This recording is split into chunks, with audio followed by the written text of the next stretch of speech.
Good morning, good afternoon, and good evening. Hello, you beautiful nerds. It's our boy, your boy, the boy, Gamer Boy. I'm here with a bit of a weird switch for me, I guess. For one, streaming on YouTube today. So that's interesting. There is probably going to be some growing pains with that.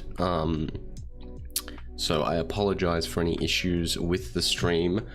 I will try and keep on top of it as best I can.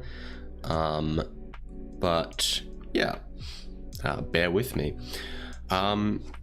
Before I start talking about that though, and getting into more details, I just want to begin this stream by acknowledging the Woiwurrung tribe, the traditional custodians of the land on which I'm streaming, land which never had its sovereignty ceded. I'd like to pay my respect to their elders, past, present, and emerging, and extend that respect to any Aboriginals or Torres Strait Islanders in chat today. Hello and welcome. I'd also like to say that the music today is being provided by Lo-Fi Geek for free. So if you enjoy what you are hearing, let me just chuck a link in there.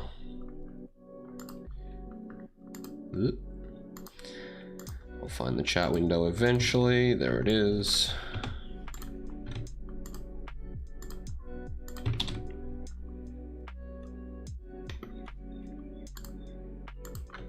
Really should have had this prepared in advance, but whatever.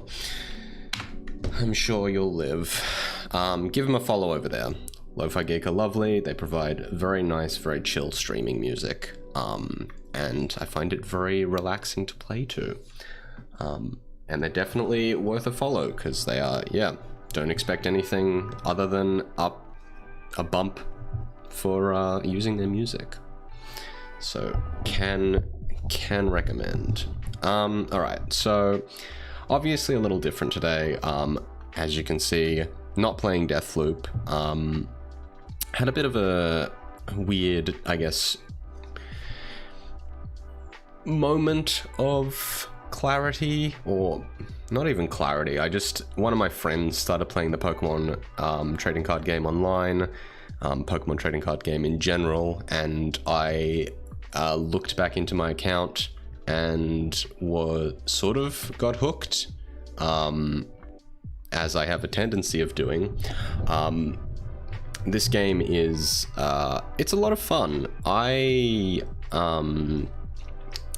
As a Magic and Legends of Runeterra player, playing the Pokemon game is kind of like doing crack, I imagine, because in those games, you play sort of at a certain speed where it's like, you know, you've got your draw cards that draw you like 2 cards or whatever.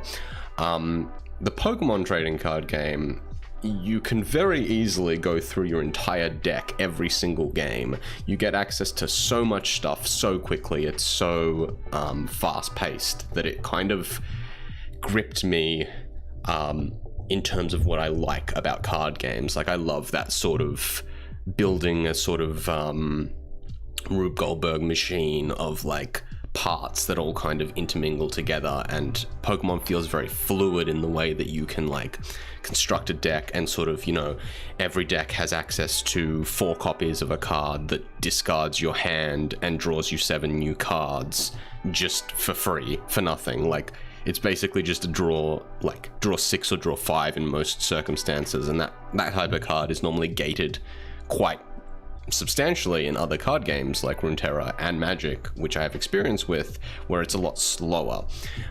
So that sort of gripped me about this game. Also, just getting back into it, I used to be a pretty big Pokemon nerd when I was younger, and this playing it again has kind of been a little bit of a trip down memory lane. It's been pretty lovely to kind of get involved in again, and yeah, it's been a lot of fun to sort of just get started again, try out some of the new stuff. So I've actually been experimenting a lot with deck building. I've been trying to avoid getting too meta dependent. So if you've watched my stream before while I was playing Legends of Runeterra, you'll know that I got very competitive.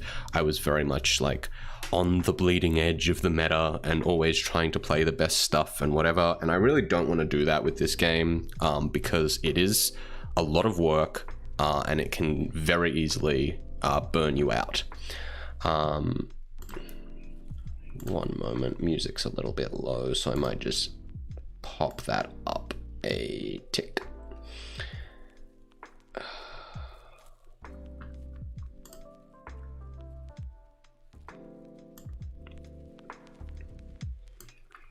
There we go. Yeah, that seems like it's at a good level. Cool. Anyway, so yeah, basically getting back into this game has been a lot of fun. I'll show you what I've been working on. This deck is a control deck. It's called, I called it Malamar Hand Control because it's based around Malamar and controlling your opponent's hand. So it's a very sort of interesting concept to me because this type of strategy, you know, is quite powerful, especially in games where you do have access to a lot of cards and a lot of tutors as well, so cards that can go find other cards from your deck. So I'll sort of try and run through some of it. I'll try and make this a little beginner friendly and sort of run you through, because you know, I've been playing this game for maybe a week tops, and I guess I've gotten a little fixated on it, but I think I'm still relatively new, so I'll run you through the basics. So this deck is based around two cards, Malamar V, which is our basic Pokemon, so we can just play this onto the board. It has the ability to grab your opponent's benched Pokemon, pull them to the front, and deal 30 damage to the front one. But that's not really... I mean, it's a useful ability to have, but what we actually base the deck around is Malamar VMAX, which evolves from Malamar V. And this has the ability to look at your opponent's hand, choose a card there, and put it on the bottom of their deck. So this effect is very powerful in terms of denying your opponent access to resources in the game, stopping them from playing what they want to play, basically. And we sort of build outwards from there. So we've got a pretty substantial collection of what's referred to as like the Shady Dealings package or the Inteleon package. It's basically a line of cards where you have Sobble, who's like the basic Pokemon, doesn't really do very much. You know, he can find... his first attack can find other Sobbles from your deck, but that's sort of just like a corner case scenario. What makes this line so good is the ability to use this Shady Dealings thing, which is when you play this Pokemon from your hand to evolve one of your Pokemon, during your turn you may search your deck for a trainer card, reveal it, and put it into your hand. So playing this on top of our Sobble just lets us go into our deck and grab any of our trainer cards that we would like, and we have quite a few interesting ones.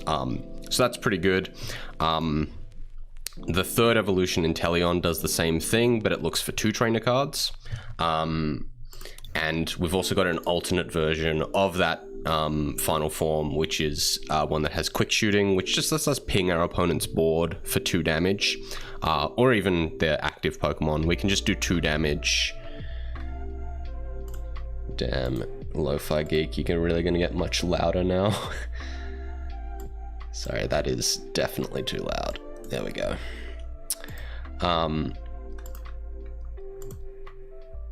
Lose my place. There we go. Yeah, so this is just a ping effect.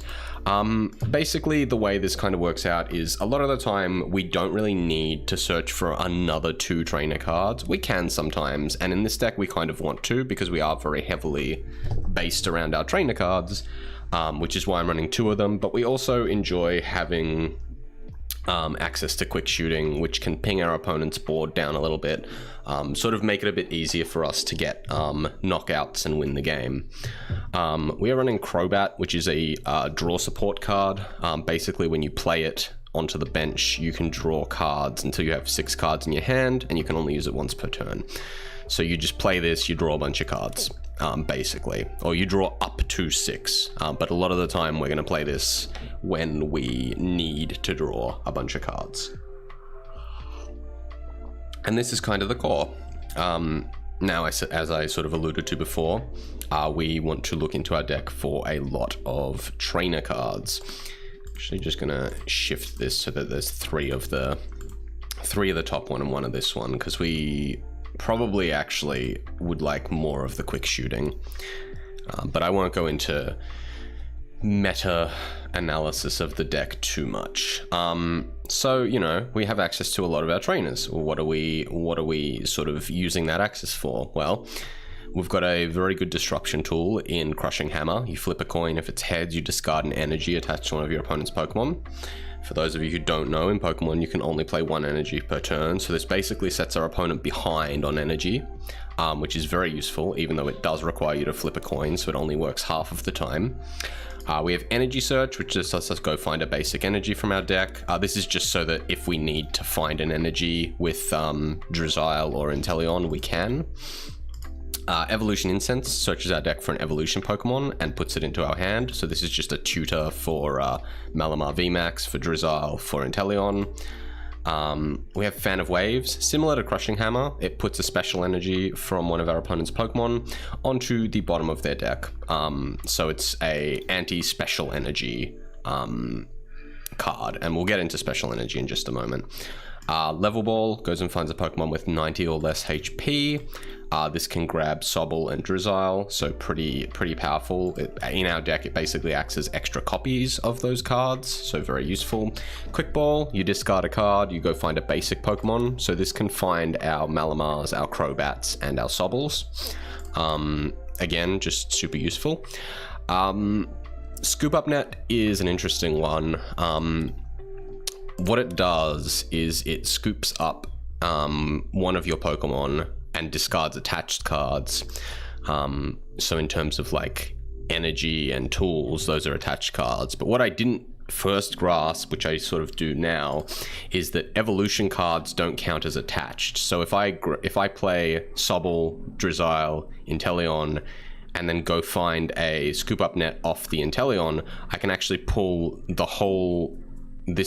all 3 of these back into my hand and play them again. So I now have another 3 tutors for cards. And you know, if I get both of my Scoop Up Nets, I can do it again. So it's like, this just basically gives us a little bit more longevity in terms of searching for cards. Because we often will not want to do it to our quick shooting Inteleon here. I'm going to change that back. God. So yeah, that's why this is in the deck. It acts as a reset for our tutor Pokemon. We've got Tool Scrapper. This just destroys Pokemon tools. This is just sort of an interference option for us. We run a lot of stuff that sort of interferes with our opponent's game plan. We've got Path to the Peak, which is a stadium card or like a field spell from Yu-Gi-Oh! It's just something that sits in the board. There can only be one at a time. But basically what this does is it disables the abilities of any Pokemon who have rule boxes. Rule boxes being anything that looks like this. So this little V rule down the bottom, you'll notice the VMAX rule, but you'll notice that my Drizziles and my Inteleons don't have rule boxes, so it doesn't disable them, but it will disable stuff that our opponent is doing. We've got Boss's Orders in here, grabs one of your opponent's bench Pokemon, switches it with their active Pokemon, pretty useful. Marnie, I'm gonna turn that off for a sec. Marnie is a very useful supporter card. Each player shuffles their hand, puts it on the bottom of their deck, and then if either player puts any cards on the bottom of their deck this way, I draw 5 cards, opponent draws 4 cards. This is pretty busted in this deck in particular, because what we can do is we can Marnie, shuffle their hand back into their deck, and then use Malamar's Max Jammer. So of the 4 cards that our opponent has picked up, they actually only get access to 3 of them, and we get a chance to scoop something out of that hand and get rid of it. We've got Professor's Research, which is one I alluded to earlier. Just discards our hand and draws 7 cards. This is just to refill our hand. And we've got Rugged Helmet, which is a Pokemon tool, so we can equip it to our Malamar, and then if any of our opponent's Pokemon attack the Malamar and do damage to it, it puts an energy attached to that Pokemon into our opponent's hand. So this is just another tool to slow our opponents down. I actually just realized that that arrow thing is something I want on Marnie. Ignore that, that's not super relevant. But basically this is just another disruption tool. It's another way of stopping our opponent from having energies attached to them, and slow them down significantly. But yeah, jump across to the energy. We've got 4 darkness energy, which are just basics, 2 hiding energy, which as long as it's attached to a Pokemon, as long as it's attached to a dark Pokemon, that Pokemon has no retreat cost. So, pretty good with our Malamar and Crobat, not particularly good with Drizzile. Our Sobble, Drizzile, and Tele Online. In fact, now sort of noticing that a bit more, I have been sort of going down numbers of hiding energies, because they are like special energies are a lot more disruptible than basic energies. So like, you know, you will have seen our Crushing Hammer discards an energy, but if you flip, but your Fan of Waves will get rid of an energy regardless. So it's a little bit more powerful against special energies. But basically 2 extra darkness energy that can let us retreat and stuff. And then we have 3 capture energy. Hello, Grover. Nice to see you, bud. Hope you're enjoying the over explanation.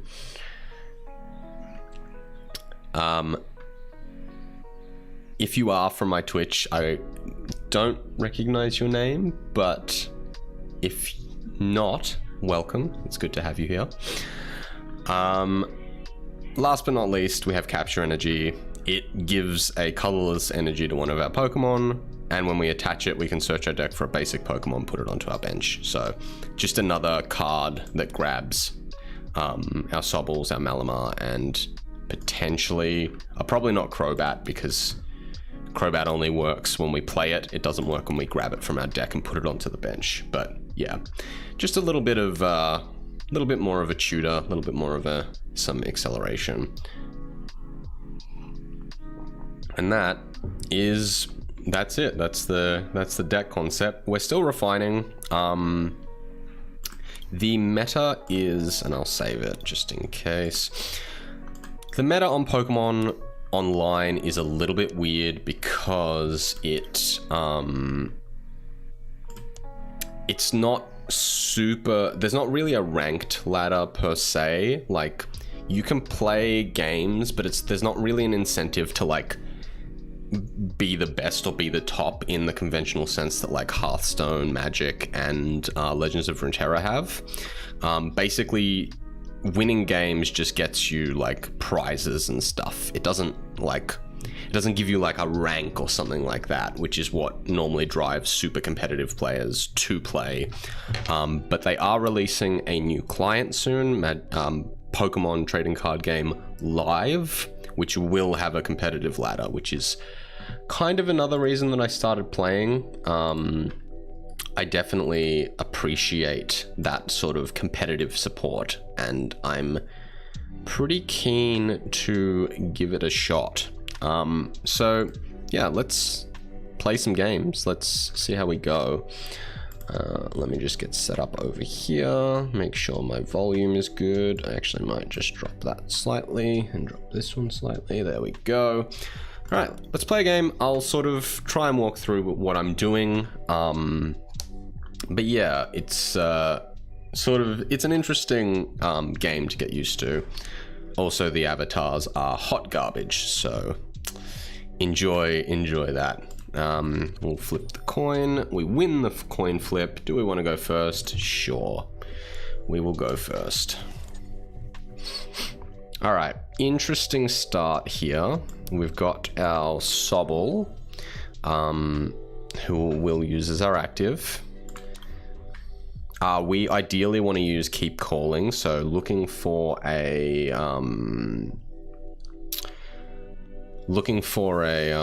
energy in the next 2 turns will be good. What's our opponent running? Metagross. Bullet Punch deals 20 more damage for each heads, so it can do 60 damage total, but it's unlikely. And then Synchro Hammer, if this Pokemon and your opponent's active Pokemon have the same amount of energy attack, this attack does 90 more damage. Interesting. I am just gonna pass here. It honestly would have been better for us to go second in this scenario, but it's, you know, normally impossible to tell. Alright, if they flip 2 heads off this Bullet Punch, we just lose, so that's interesting. It'll be a great start to this video if we lose just straight out the gate. Alright, they're going to Quick Ball for a basic Pokemon. It's a Zacian, so this is a Zacian deck. Zacian is pretty strong. What did they discard for it? Another Quick Ball, cool. Alright. They've played their own Crobat, so they are drawing cards now. Ooh, okay. They're going to Gaudy for a bunch of energy. 3 of them. Interesting. It's interesting because Zacian is actually better to... Almost lost. Okay, but we're good now. Alright, so let's go... What are we doing? So we'll go... Malamar V. I think, do we want to Crushing Hammer this?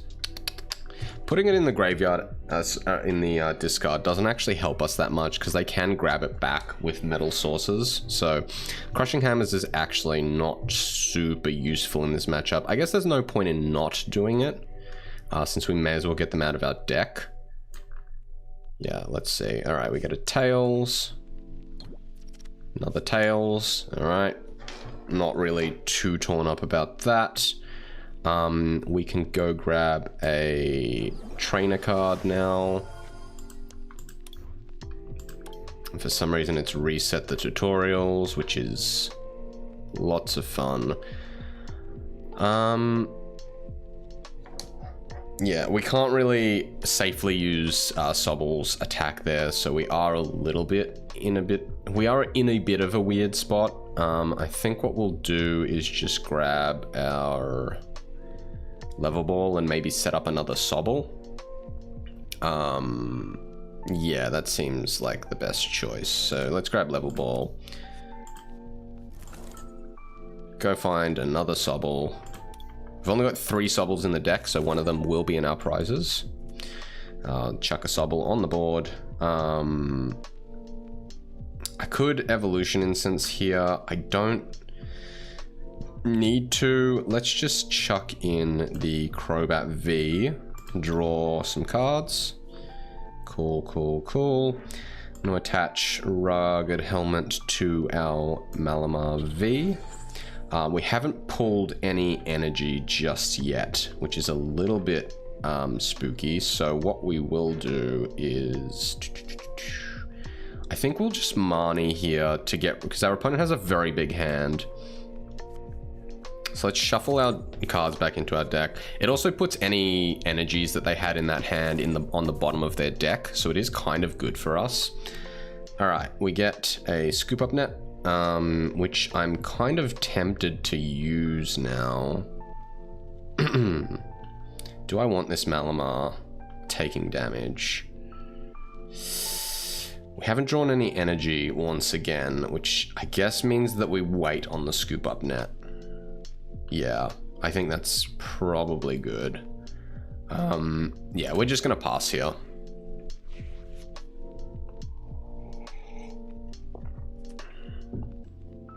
This deck is pretty interesting to play. There's an Air Balloon, there's a second energy. So they are doing 60 damage, which is enough to kill our Drizzile. Not really a huge issue for us. Like, we're more than happy for our opponent to take that prize. Let's chuck a Malamar in. We can VMAX it, but the question is, would we want to? All right, so we'll start with an Evolution Incense. Go find another Drizzile. Let's evolve our Sobble. Go find a trainer card. What do we want now? I guess getting an energy is pretty good. I might actually even... Our opponent hasn't used a special energy yet. Yeah, we might wait on Professor's Research till next turn. So yeah, I think I do just want to grab the energy. So let's grab energy. Let's get a dark energy. We'll chuck it on our Malamar here, and we will boss in the... maybe even the Zacian. We can deal with the Zacian. Yeah, I think that's okay. It slows them down pretty significantly. So let's grab Zacian. Slow them down. We can VMAX our Malamar. We don't really need to. And I want to start pinging with quick shooting, so I'm actually probably just going to hold this hand. Although next turn we might want a... I actually think we might want the thing back. So let's reset and get ready for that. Zacian can't attack us without losing one of its energies, so we're in a pretty good spot. Hey, June. Good to see you again, friend. I'll try and find the love hearts here. Bam. Good to see you, bud. Streaming on YouTube, interestingly enough, but it's good to see you over here. What do? They played Bead, so they can attach an extra energy. And... ooh, shit, okay. Okay, if they use that ability, the turn ends. So they've grabbed a, they've got a fully equipped Zacian now, which is a little bit spooky. The lovely thing is that we can now drag off, so we can take one of their benched Pokemon away from them. Sorry, we can take one of their benched Pokemon to the front and slow them down a little bit more, buy ourselves a little bit of time. I think what we want to do is Drizzile. Go look for a... maybe a Professor? Probably Professor, yeah. Do we want anything more than that? Not really. We're probably going to have to discard this Malamar VMAX, which is unfortunate, but it's fine. Let's attach the capture energy, go find a Sobble, put that on the board. And then we will Professor's Research, discard some stuff, grab a new hand, lovely. We can set up another Malamar. We can also... do I want a Crushing Hammer? Maybe. Let's...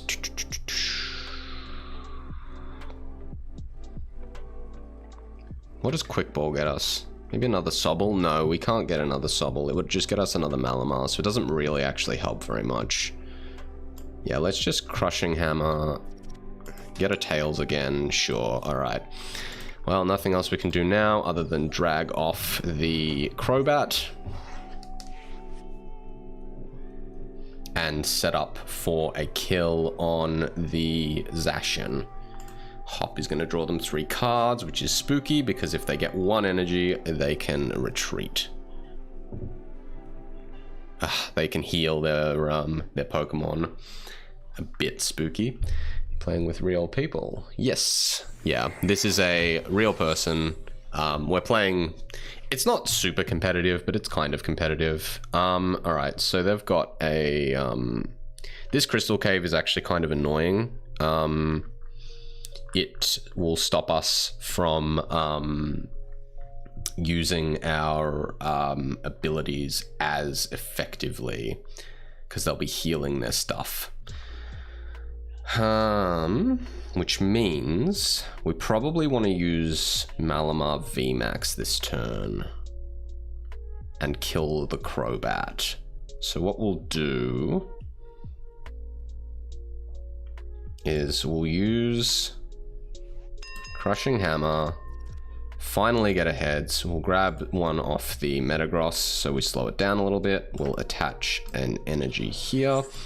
We'll go quick shooting. It doesn't really make a difference anymore because they're just going to heal whatever damage that we do. But, you know, there's that. Let's evolve our Malamar into VMAX. And let's max jammer our opponent for 180. And we can look at their hand. They have another Crystal Cave. They've got a bunch of cards that can heal. I actually don't mind too much. His bosses is actually not terrible for us. But maybe we just want to take it anyway. What's Copycat do? Draw a card for each card in your opponent's hand. No, that's not very good at the moment. Let's take the boss. And now we get 2 prizes because that's a Pokemon V, and Pokemon V give you 2 prizes instead of 1.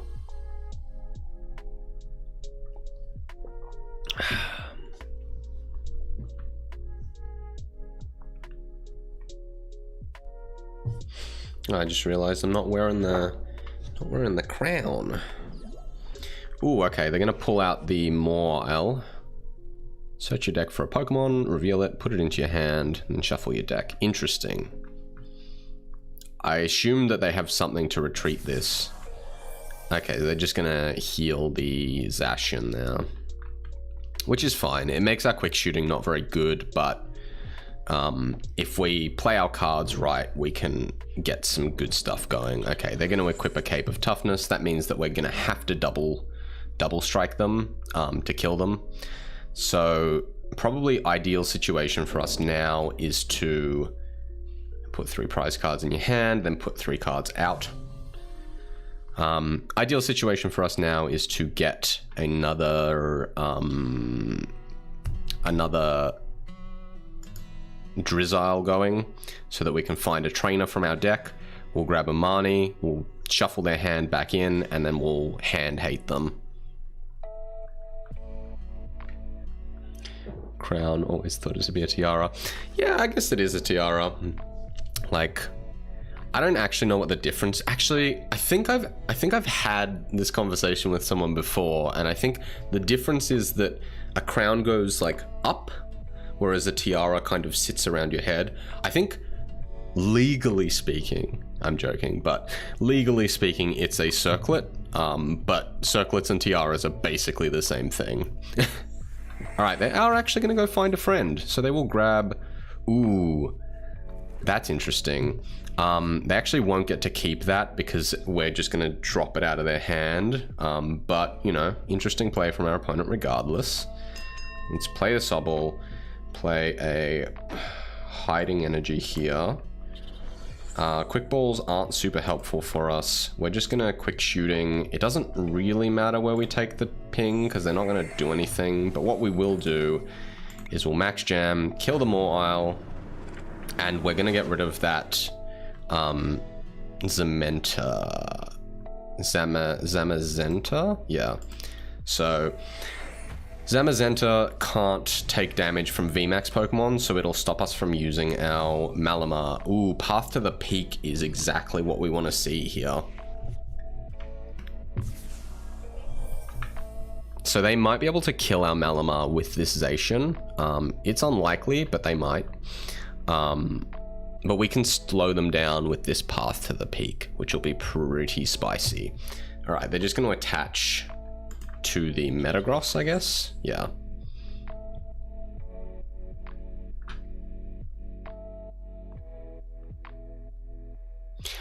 Getting rid of the cave is pretty useful for us. Ooh, okay, they're gonna grab our Malamar V and mess it up. That's fine. Losing the Malamar is annoying, but fine. Like, we can always set up another one. Which will actually give us a use for our quick balls. So let's chuck a quick ball, discard the other one, Let's grab another Malamar.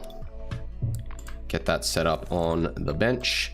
The capture energy doesn't do anything because we are, our bench is full. What we can do though is just apply it because we want energy. Path to the peak, discard our opponent's thing.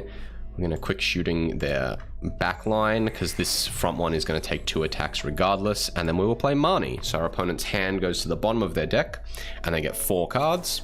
And then we are going to take one of those cards and get rid of it. So our opponent will not be able to switch their Zacian out and they won't be able to attack, which is pretty spicy for us. We also draw a level ball, so we can go get Shady Dealings. Let's chuck Shady Dealings in. Go grab a, probably a Scoop Up Net, maybe. Might actually grab Professor's Research. Or a Tool Scrapper. Yeah. This is a situation where Tool Scrapper is actually pretty good. Tool Scrap them. Bam. Bam. Let's go. Discard their equipments. Grab another Drizzile. Evolve our Sobble. Grab another trainer card. What are we doing? Do we want to Marnie them again? Maybe not. I guess I could set up Rugged Helmet. Let's grab Professor's Research so we can refill our hand. Actually, let's grab the Scoop Up Net so I can reset our Drizziles later. I can Evolution Incense for a Malamar, which would be pretty useful. But I think actually what we want to do is do that later, and we'll just max jammer them here. Let's have a look at that hand. We don't want them to be able to switch. I'm happy for them to play the Zamazenta, whatever it is. Actually, do I want to let them have it? No. No, I don't. Let's get rid of the Zamazenta. If they switch out to Metagross, I don't really care. It can do 60 damage to us, which isn't a big issue. I have hardly any idea. The game is a little bit... It is a bit, like, fast. Okay, this is gonna do 150 instead. That's fine. But we get to send an energy back to their hand. Yeah, the game can be pretty fast. I try and walk through it as much as possible, but it is a little bit like snap, snap, snap, next, next, next. All right, what do we want to do? Well, boss, so we can kill the Zacian. I'm going to Evolution Incense here to go find a Malamar VMAX. Cool. We'll do quick shooting again. We'll kill back row here. We'll VMAX our other Malamar. Chuck a hiding energy onto it, and I think I'm going to reset this Sobble. So play Sobble again, play Inteleon again, and we can ping their backboard, and then we will max jam them. So killing their main Pokemon, and now we look at their hand. Yep, we'll drop the switch so they can't, once they play Metagross, they can't swap out of it. And we get to take another 2 prize cards. Yeah, the game is very fast paced. I kind of love that about it, but it is a little bit hard to explain what's happening while stuff is sort of going on. Okay, cool. So they're just going to hit me again for 150, which is 1 short of being able to kill our Malamar. And we... GG, well played, max jammer, bam, and we win. And discard their Metal Saucer. So we take out a Zacian deck, which is pretty spicy.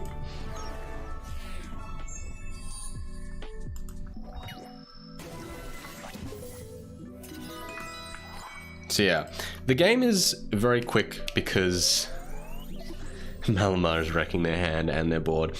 Yeah, I honestly, it's interesting to me how this game is a lot different from a lot of other things I've played. Because, like, you know, Malamar seems like a pretty busted card, but it's not super meta relevant at the moment, because Pokemon has kind of this weird thing where like Pokemon have weaknesses to certain types and resistances to certain types. So like whatever's big in the meta, if it's weak to another type, that type gets bigger in the meta as well. So there's a few meta decks that are weak to dark Pokemon, which is why I was like, Malamar seems pretty good. But yeah, the fact that this does like so much damage, as well as also controlling our opponent's hand, is kind of nuts to me in a game where, you know, everybody's running several cards that draw them a new hand, or cards that will like search their deck for something. It just gives us control options where it's like, you know, our opponent was trying to set up that Zakametra. I don't know its name particularly well because I haven't played the recent Pokemon games, forgive me. But that Zakametra that our opponent kept trying to set up, which was resistant to VMAX attacks. Can I actually go?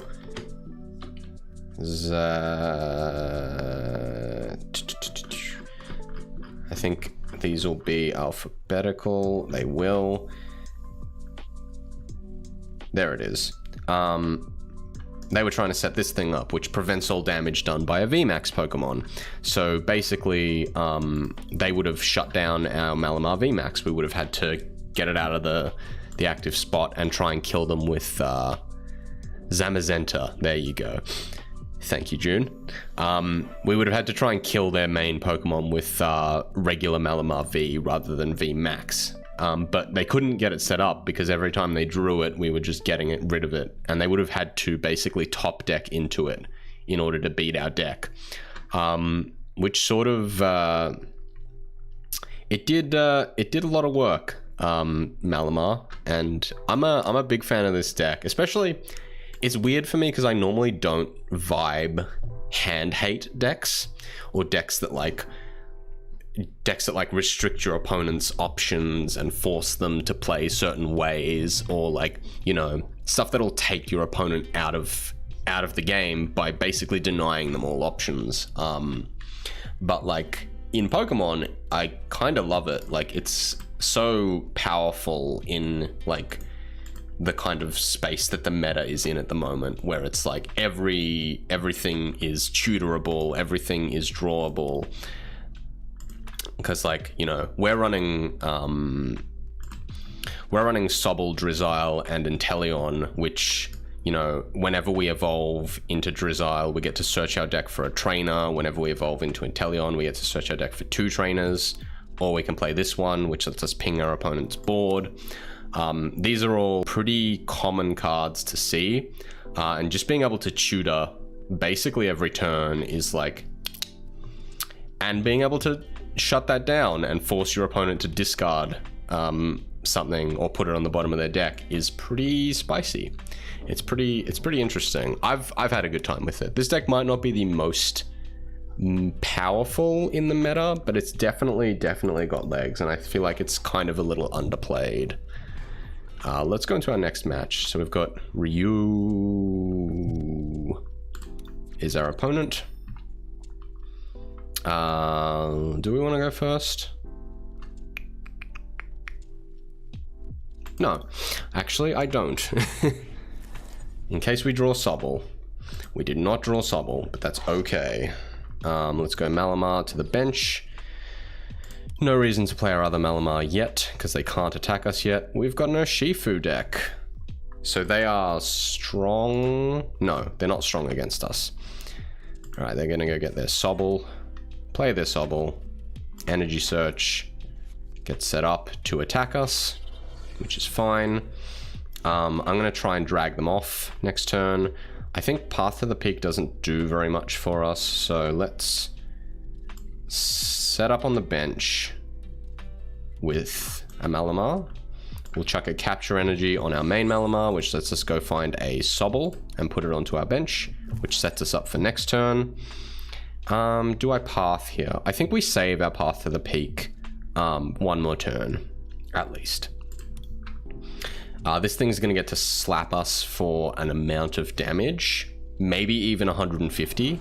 depending on what our opponent has in their hand. Played Pokemon cards in the first gen only. Yeah, same. I only recently got back into it, and it is very, very different. Okay, they go get Tower of Waters, which lets them... Ooh, okay, they shuffle our hand back into our deck. I was going to say, this is a perfect spot to play Path to the Peak, but we do not get that option. What do we get as an option? Okay, we have Evolution Incense, so that's okay. There's a Crobat. Our opponent is going to evolve their Urshifu, draw a bunch of cards. Alright, this is where it starts to get a little bit worrisome, because they might be able to use their second attack. They can use their second attack. Ah, that's rough. Okay, so we're losing Sobble. That slows us down pretty significantly, but it's not the end of the world just yet. Alright. Drawing more Malamar is actually pretty bad for us, actually. We might just lose now. We've drawn into a really, really bad hand for this situation, and Evolution Incense doesn't even help us that much. I just have to pass here. Like, there's literally nothing we can do. But yeah, June, I was gonna say, the game has changed a lot since first gen Pokemon. Oh wait, their attack discards all the energies attached to it. That's interesting. I actually forgot that it did that. Yeah, our opponent is now humming. Their deck is doing exactly what they want to do. We've drawn into a dead hand. They are now retreating for free, and they're going to start slapping us for a lot of damage. And they draw 2 prizes every time, so we're in a pretty dire spot. Quick Ball... it kind of helps. Let's discard a Malamar, grab a Crobat. Sure. Chuck Malamar on the bench. If we VMAX our main Malamar, they can just sometimes kill it and then win the game, so we probably don't want to do that. What I will do, though, is play the Crobat, draw some cards. Alright, we can Fan of Waves. Useful, useful. So Fan of Waves grabs a special energy, puts it on the bottom of the deck. So we've slowed them down. They can't really attack us anymore. Unless they have more energy in their hand, which is likely, but, you know, we're sort of playing to our outs here. We equip 1 energy. Being able to strand our opponent's Pokemon on the board will be very useful here. Alright, they've got a lot of Sobbles and a lot of Drizzles going on. We have none, so our opponent is... Okay, actually, that's kind of good for us. If our opponent, yeah, Marnies us, it's actually fine that all of these cards go away. We just need more energy. Turn 2 and they're already using an Apocalyptic Strong Attack. Yeah, no, it's... Pokemon is very fast now. Telescopic Sight, that'll make their VMAX a lot stronger. And now they're gonna fucking hit us for 150, which is a little bit spooky.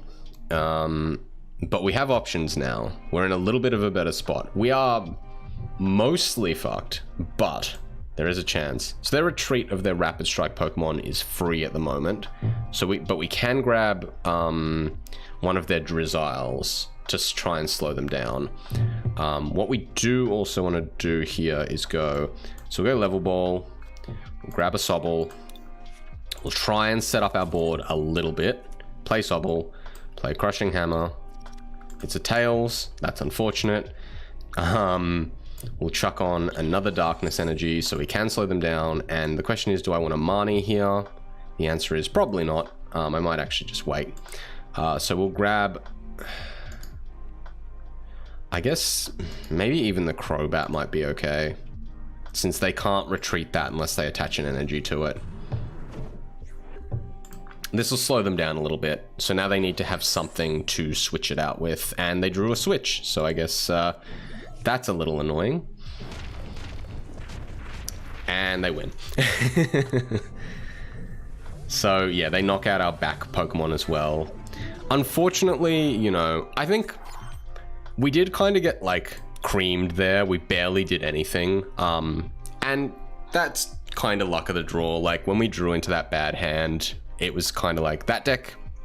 That deck is one of the main meta decks and is very, very fast, very, very efficient. So not much we can do if we get sort of janky cards and we can't actually take control of the game a little more. Choked without energies. It's not even that we weren't drawing energies, because we did get energies. It's just that they, our opponent sort of shut down our ability to, like, tutor for cards, to look for stuff, to like control their board a little bit more. And they were drawing a lot of good cards that let them look for what they needed.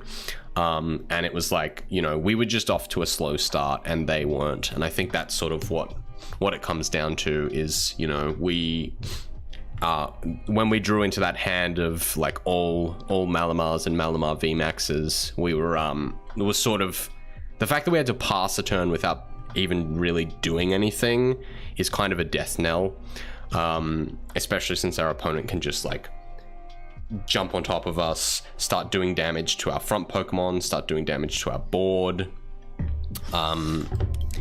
It's based around, I'll go have a look.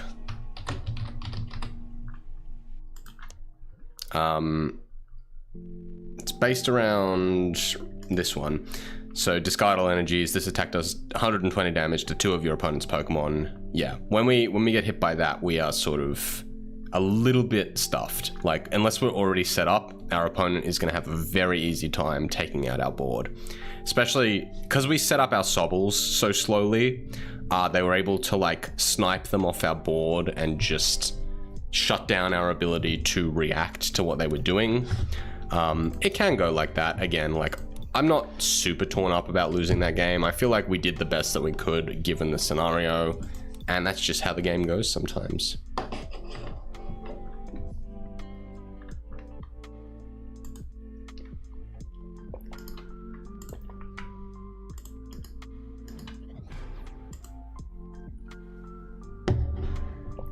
Okay.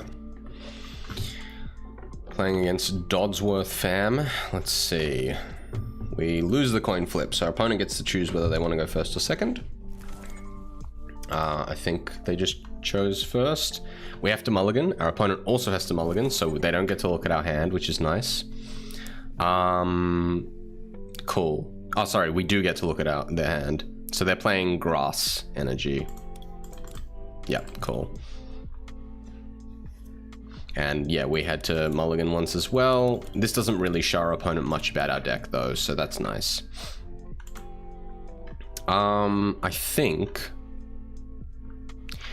Do I want to set up the Sobble early, or do I want to... I think we're okay to set up Malamar as our, like, prime attacker. And we can play our Sobble later. Opponent's setting up. Was this online version released recently? No, actually, like 10 years ago. I'll chat about it in a sec. I'll search your deck for 2 basic grass Pokemon, put them onto the bench. That's pretty good. Let's chuck down our Sobble. I'm going to attach a rugged helmet.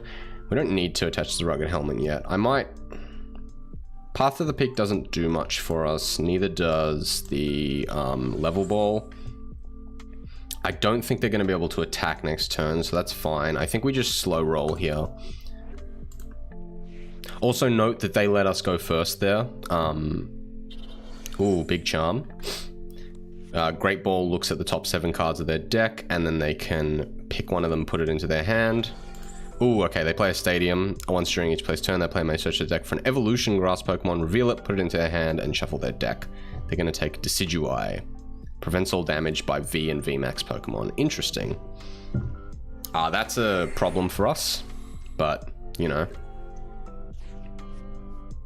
Alright, so what are we doing? What are we sniping? So their Stadium does not help us. What we can do, though, is get rid of it, which is nice. So let's get rid of it. Slow them down a little bit. We want to be able to drag off this turn, so what I'll do is I'll go Level Ball. I will grab a Drizzile. And this is the circumstance where having access to an energy search, if we haven't put it in our prizes, we have not, thank you energy search, is really, really good. Because now we can go look for an energy, grab it, chuck it on our Malamar. Am I going to... I don't think we're going to boss this turn, so I think what we will do is Rugged Helmet, Crushing Hammer, we get a heads, we discard their energy, and then I'm going to Professor's Research, draw a new hand. Spicy, spicy. Another Sobble. Very good, very good. And we have Marnie for next turn, which is nice. What I'm going to do is drag off. We will grab their Rowlet, bring it to the front, and try and slow them down a little bit. Sorry, June. Online was released 10 years ago, but they are going to release a new one soon. A new version of it, sorry, that has a better sort of ladder and a better... it's called Pokemon Trading Card Game Live, whereas this one is called Pokemon Trading Card Game Online. So they've evolved into Dartrix.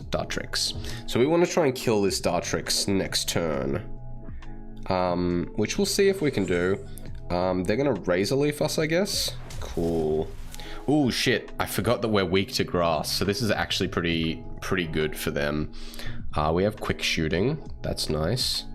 I might actually Brain Shake this just to kill it. And if we Marnie, we shuffle their energy that they just had to throw back into their hand. What I can actually do here is I will scoop up, grab you, pull you back, play the Sobble, play Drizzile, go look for a trainer card. What do we want? We would like an Evolution Incense because I want to evolve my Malamar. We'll grab Malamar VMAX. We've only got one in the deck, so the rest are in our prize cards, so let's be careful with this one. VMAX, our Malamar. We will equip this. And then we will Marnie our own hand. And Marnie their hand, shuffling their grass energy back. We get a Tool Scrapper, which can get rid of this big charm, which is nice. We also get another Sobble to set up, which is pretty cool too. Do we want the third Sobble? I don't think so. Let's just go for the Jammer, kill this. Now we can look at their hand. What do they got? Professor's Research and Great Ball are both pretty bad cards for our opponent to have. So let's just take away the Professor's Research. I'm happy for them to search the top of their deck for something. That's fine. We'll take a prize card. A Crobat V. That's pretty good for us. They play their other Rillaboom. They're going to Great Ball. Hopefully, okay, there's a Rillaboom. They're going to evolve into that, and it's once during a turn you search your deck for 2 grass energies and attach them up to one of your Pokemon. That's not great for us. They also drew a Marnie, which is unfortunate, because it lets them keep going off. Another Great Ball. They're going to VMAX their Rillaboom. Attach 2 grass energies to it. Ooh, okay, that's a bit spooky. Do they have the 4th grass energy? I don't think they do, which is nice for us. So they're just going to hit us for 100 here, which is unfortunate, but we can deal. All right, we've got a pretty good hand, so we'll go Sobble, Crushing Hammer. We get a Tails. That's unfortunate, but it's fine. Evolve the Sobble. Grab a trainer from our deck. Do we want more Crushing Hammers or do we want Tool Scrapper? So this thing has 360 HP and we've done no damage to it so far. I think we actually just want to keep them off energies at the moment. Yeah, so let's see if we can just Crushing Hammer them. Boop. heads, finally. Discard the energy. Let's play an Inteleon. Get 2 more trainer cards from our deck. We can also refill our hand here, which is nice. I think actually what we want is a level ball and a... maybe a Marnie? Probably Marnie, actually. Yeah, let's grab Marnie. So we level ball. We'll grab another Drizzile. Play the Drizzile. Yep, search for a trainer. What do we want? Another Crushing Hammer, maybe?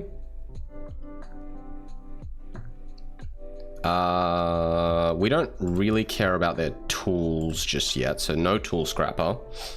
Actually might grab Scoop Up Net. Yeah, let's get Scoop Up Net. It gives us more options. So let's scoop you. Reset the Sobble. Oh, actually, Scoop was probably not very good. I thought we could evolve again, but it's okay. It's okay. Draw a new hand. We actually can't attack with many of our things. Do I want anything else? Probably another Malamar to get set up. Makes sense. Let's play you, ditch you. Scoop Up Net interaction is a bit broken. Yeah, tell me about it. We'll grab another Malamar. Play the other Malamar. Equip Rugged Hammer. Equip this. And then we will Max Jammer them. So we want to stop them from equipping and killing us. So I think getting rid of the energy helps us do that.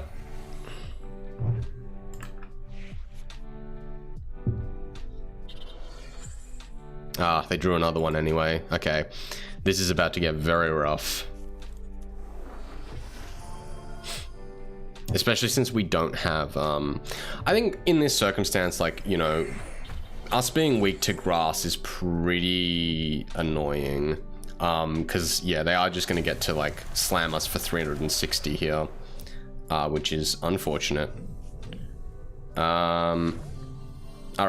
I think we need to go into our other Malamar now.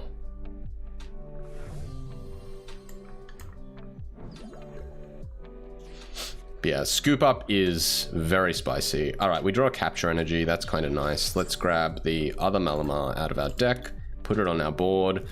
Our opponent has 3 prizes, so we can sort of live with just these Malamars for now. We're going to Marnie again. Cool. Cool. We have Inteleon with Quick Shooting, which should... Ooh, 130... damn it, if we Tool Scrapped this, we would actually be able to kill it this turn. That's unfortunate. Alright. Well, we'll get Quick Shooting online at the very least. We need to worry about our opponent going off again. This can only really find more Sobbles and stuff, so it's not actually that good. Let's just ping their other Rillaboom to try and bring it a little closer. And then we will drag off to slow our opponent down. What is the slowest thing we can give them? The Rillaboom. I think pulling that to the front is actually pretty good. And then we're ready to we're set up to do another busted thing next turn. All right, they draw another one, so they can now switch. I think that's actually interesting. I wonder why they didn't. Right, because they can just attach both here. So they're gonna kill our thing again, and they get to draw another 7 cards. Okay, yeah, we're getting smashed on. Unfortunately, there's not really much we can do. They've drawn particularly well, and also they were able to like any of their attacks kill us at this point. And they have Leafeon now as well. Rip Malamar number 2. Yeah, so even without us being weak, this kills us in one shot. So, and we're going into a Malamar that has no energy equipped to it, so we're probably going to get smashed the next turn as well. Yep, that's rough. Cool. Unfortunate. But we'll see what we can do anyway. Third Malamar. Alright, Shady Dealings Inteleon is a good start. Let's look for some stuff in our deck. We want probably Tool Scrapper and Path to the Peak again. Yeah, we want to get rid of their stadium. So we'll Path, get rid of the stadium, Tool Scrap, get rid of their thing over there. Probably just attach an energy here. The Malamar is actually not super important. Neither is the Quick Ball, so let's discard it. We'll draw 7 cards and hopefully get something with legs. Another Quick Ball. Grab Drizzile. We're running very low on cards now. Let's evolve. Look for another card. I don't even think we have trainers left. We have Marnies. Sure. Still can't attack. We can Crushing Hammer, but they can re-equip with their board anyway. I think that's GG. Yeah. Unfortunately, that is GG. Well played. I'll let our opponent kill us because it does, if they're doing like quests and stuff, they can get something out of it, but rest in peace. Turns out grass, very effective against us. Especially something that's so good at equipping energies. Yeah, we are unable to get on top of our opponents quickly enough, and we just take a loss there. May we rest in peace. Alright. Pew pew. Sorry, just double checking all of my side bits. Do you even have any water energies? Nay, we do not. It's not super important because, like, you know, we don't really want to attack with the Inteleons, and this one can attack with darkness energies, but if we wanted to run water energies, we'd have to run more energies than we are currently running, or we'd have to swap the capture energies for water, which would make the deck a little weaker. And plus, in those circumstances, like, if we were to try and use Inteleon as an attacker, it is a little bit of a case of, like, hoping for the best.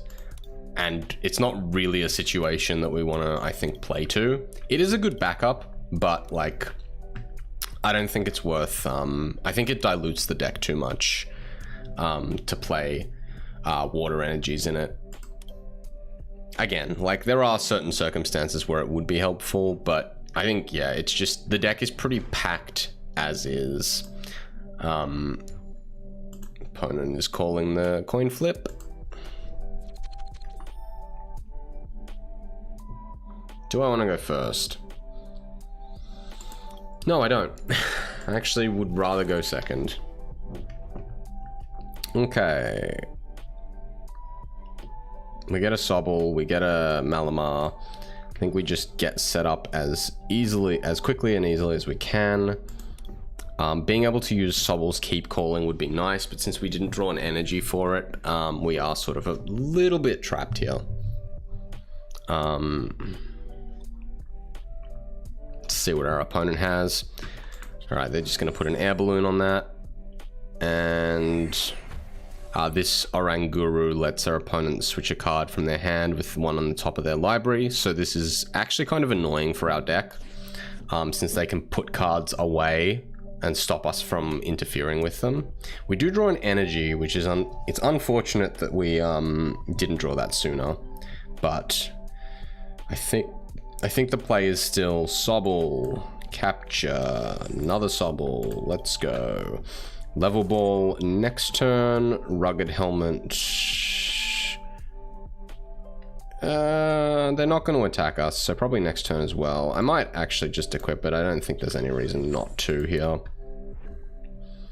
But we'll slow roll the rest of our hand. I think that's fine. If we draw a dark energy, we can come a little bit more online next turn and actually start taking our opponent for some damage.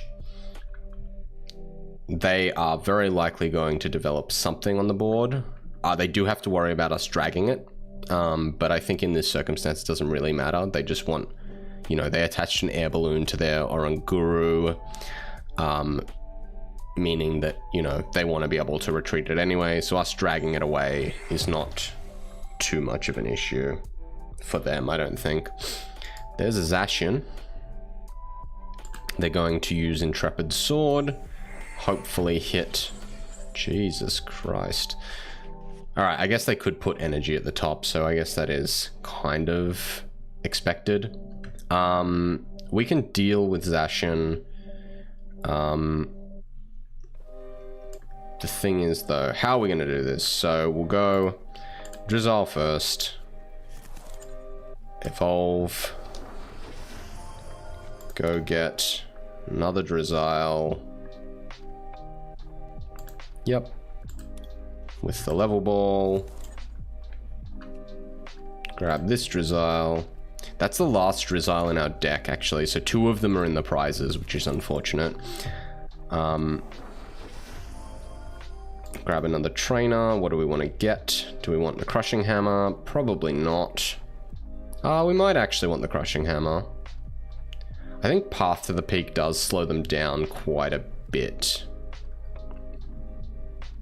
The problem is, like, yeah, if we draw their Zacian out and they just one-shot our Malamar, that's pretty rough for us.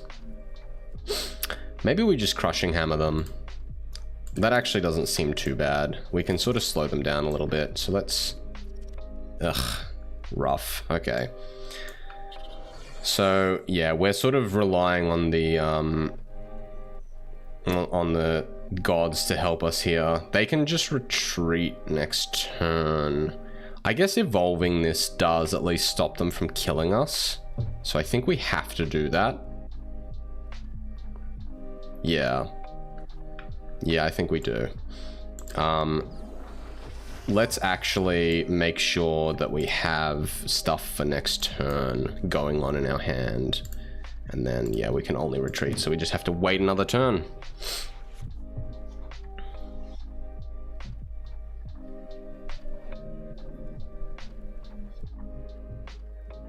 Opponent has a massive hand, so we are very worried about that. Okay, so we are getting Brave Bladed.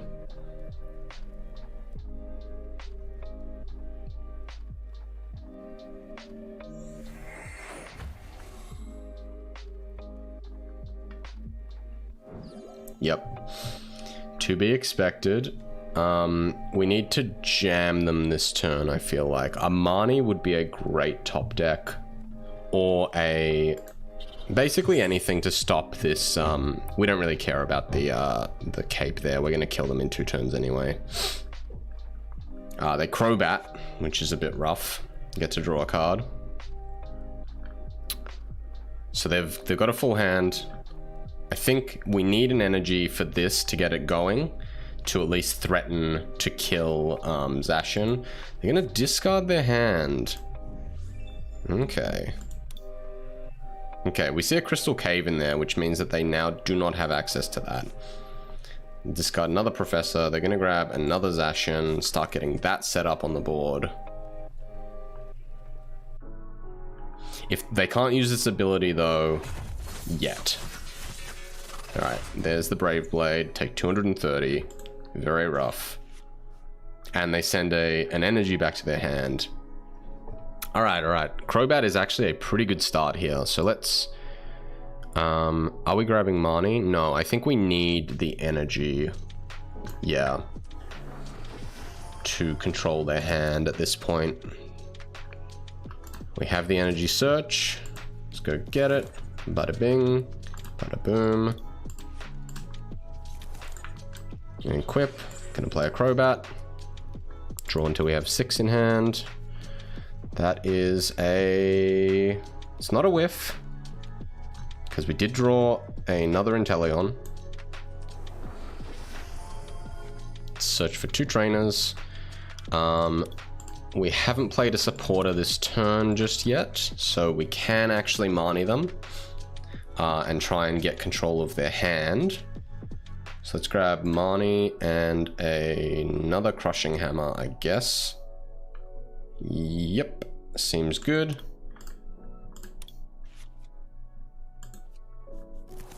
I want... Yeah, I think I want Crushing Hammer, get another Tails, of course. I actually probably should have grabbed a field spell to stop them from healing, but I guess that's okay. I guess we set up backbench Malamar here.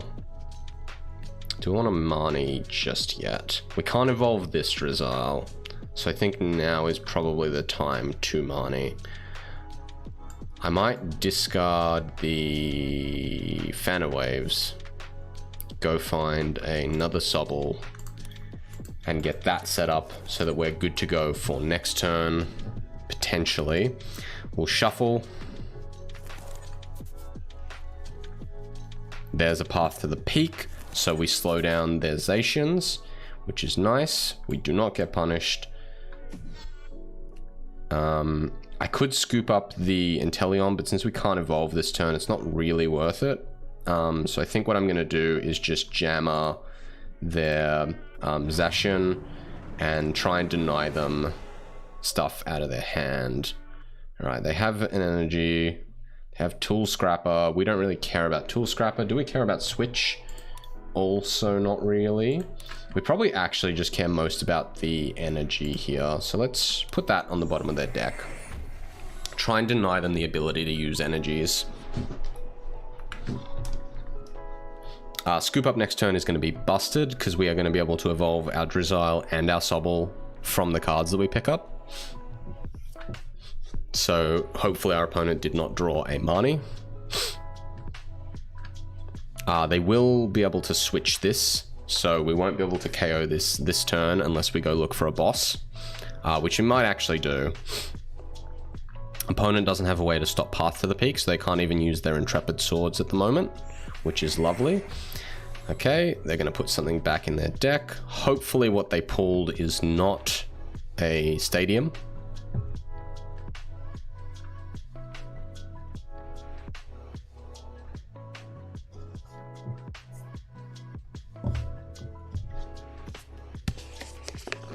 They're going to switch.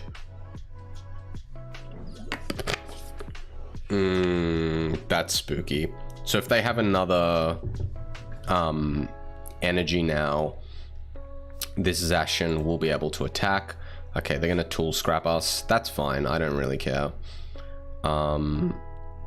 Did they draw the energy? They didn't draw the energy. Thank God. All right, we are in business. So this is why this deck is so scary. We'll pull back all our stuff. We'll reset the Sobble. We'll chuck a Drizzile over here. Now we get to go look for a boss. Yes. Let's grab boss. Yep. And we're gonna control their hand as best we can. We're gonna boss out the Zacian. Bada bing. Evolve this into Inteleon. So we are once again online. Do I want a Crushing Hammer? They don't actually have any energy that aren't equipped to this thing, so, and I'm going to kill that this turn, so Crushing Hammer is useless.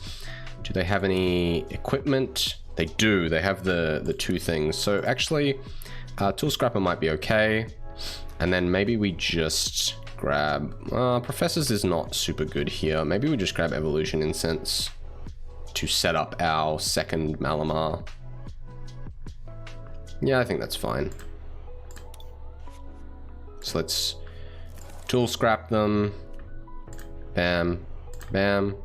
Done. We will attach a Darkness Energy here. Evolution Incense. We're going to grab second Malamar VMAX. We'll VMAX our back row. We can quick ball for something. I don't think we need to. And we'll just jam their hand again. So they have another Oranguru and they have a Tool Scrapper. Tool Scrapper does nothing to us, so let's get rid of the Oranguru. Keep them down to 1 card in hand. Now they are relying on top decks, and we have a very healthy looking hand, especially off that that Drizzile. They are going to be very, very stocked for energies while our path to the peak is here. So we've got our opponent on lock. We're in a pretty good spot. They get another pull off this Oranguru, so they get 1 more turn of doing that before we kill it. Do they pull what they need? They can't use Intrepid Sword because this thing has a rule box, so our path to the peak doing its job here. Very good. Very solid. Alright, they get an energy. That's kind of okay. Yep, they attach nothing. Cool, cool, cool. So, Crushing Hammer. Tails. God damn it. Let's Drizzile. Go looking for another Crushing Hammer? Maybe. I think we're not going to Marnie them. So, actually, might be better just to grab a Professor's Research. Or actually an Evolution Incense to evolve our other Drizzile. That might be good. Yeah, let's do that. Ah, sorry, we already had one in hand. We didn't even need to do that. It's fine, though. Do we want Quick Shooting here? Yeah, Quick Shooting is actually pretty good to take out the other Zacian. Yeah, let's do that. So, we'll grab Quick Shooting. We don't need a shit ton of trainer cards anyway.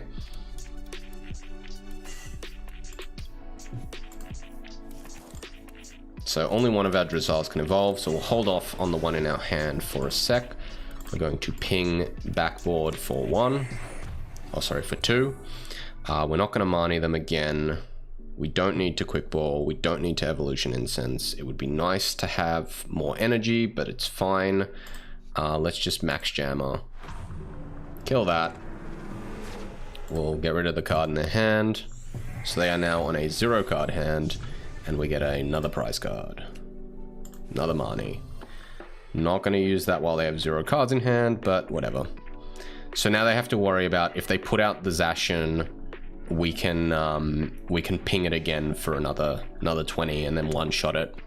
So we have them on lock now. If they draw a really good top deck, like a Professor's Research or something like that, we might be in a bit of strife. But as long as we keep limiting what they can do, they basically have no options. So they're just going to concede.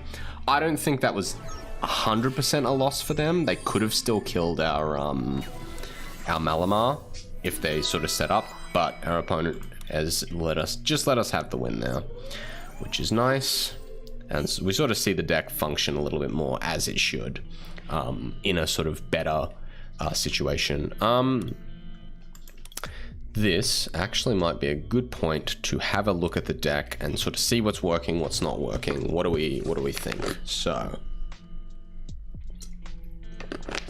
I think I like the way we've sort of been going so far. I like the double shady dealings. It gives us a lot of options in terms of trainer cards. I like the double scoop up. That's been really good.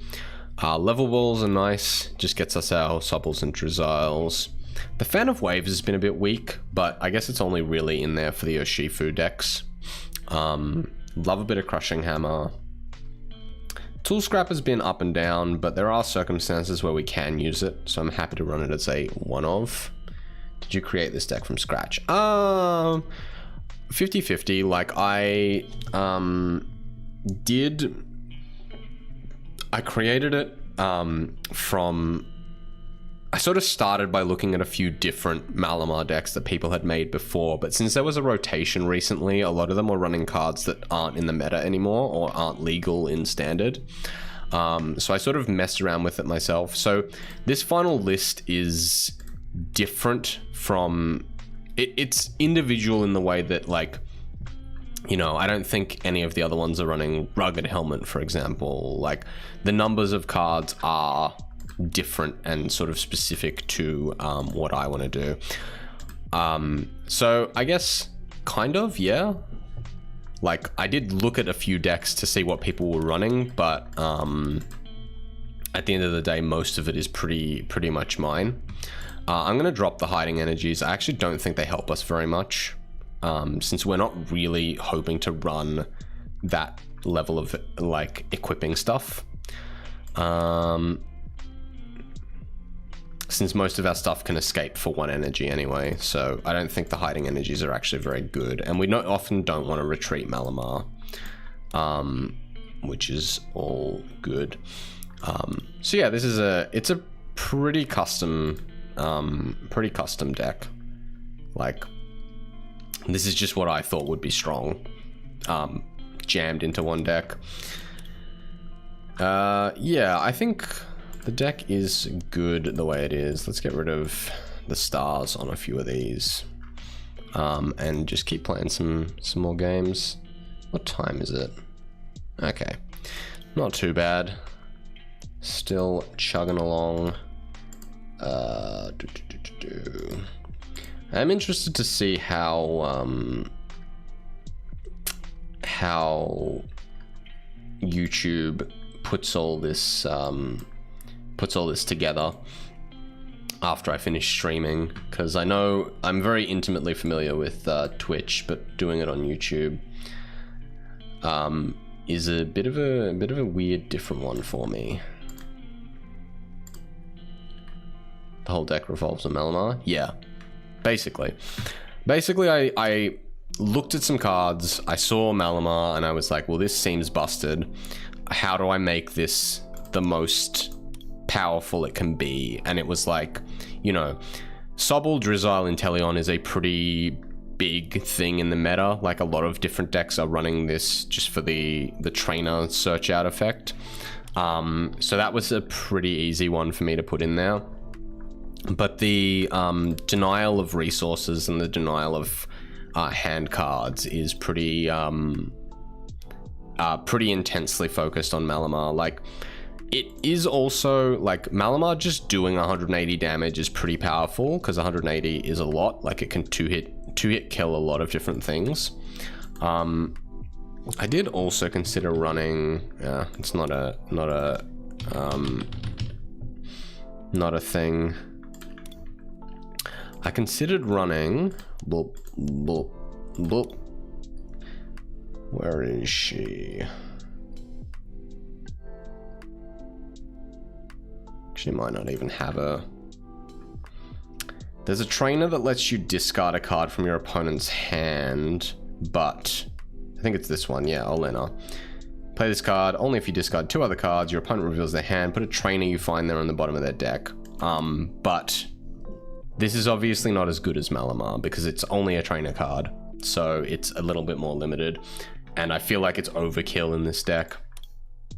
There's also another version of it I considered running, which is Orbeetle.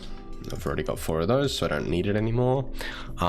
This one, once during a turn, you can look at the top 3 cards of your opponent's deck and put them back in any order.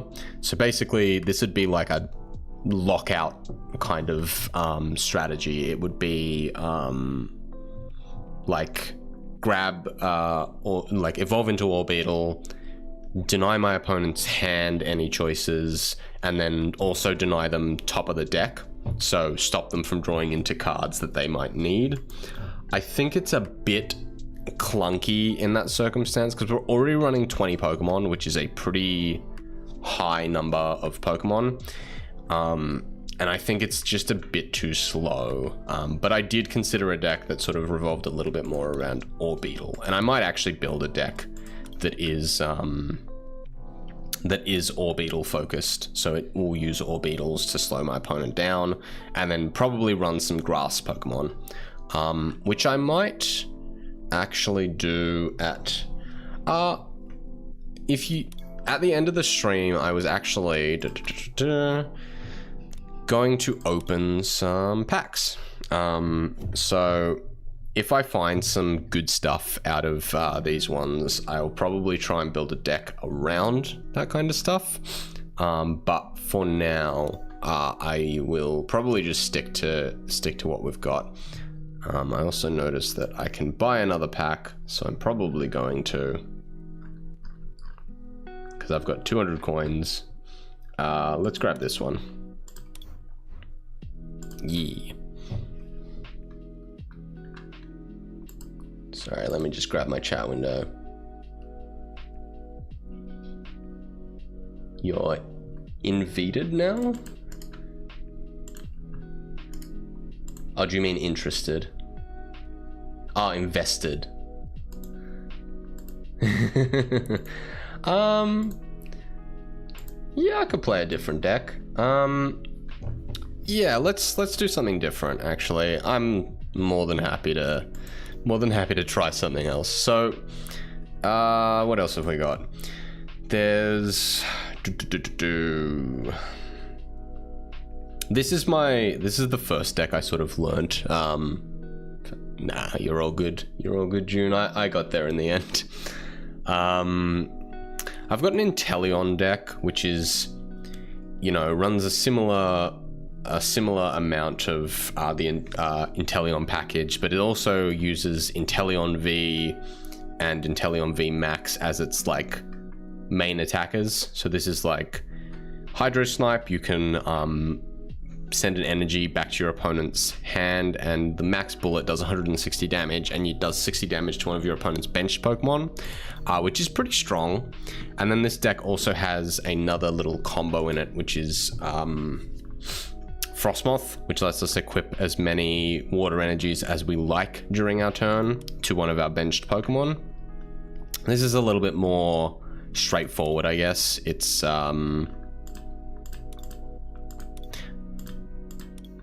probably swap that a little bit. Yeah, it's a bit more like straightforward in that it's not as control focused. It runs a lot of different kind of stuff, which is quite powerful with water cards. But that's sort of one of my older ones. I do have another. This one's a bit weird. So it's like, this is a Vikavolt deck. Vikavolt is a card that uses an ability called Paralyzing Bolt. It stops my opponent from playing item cards next turn. So stuff like Crushing Hammer, Evolution Incense, Level Ball, Quick Ball, Switch. These are all item cards, and it's sort of, it relies on like sort of shutting your opponent down a little bit. It doesn't run the Inteleons, it runs Chinchino instead, which lets you discard a card from your hand and draw 2 cards. And that's our sort of draw support. So we don't have as many tutors or like search cards. Do I want Switch? I actually think Scoop Up Net is better in this deck than Switch.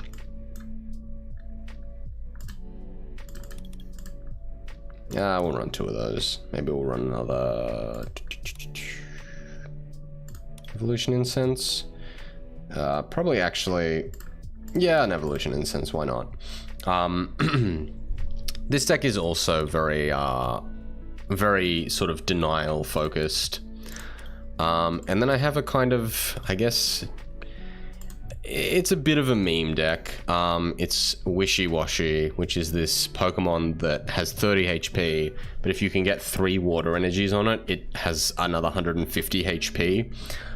So it does, it has 180 for a basic Pokemon, and then it also has an attack which does 30 more damage for every basic energy attached to it. So you can get like, if you can get enough energy attached to it, it one-shots a lot of Pokemon, which is pretty funny. Actually, maybe I'll run this one. This one does seem pretty decent.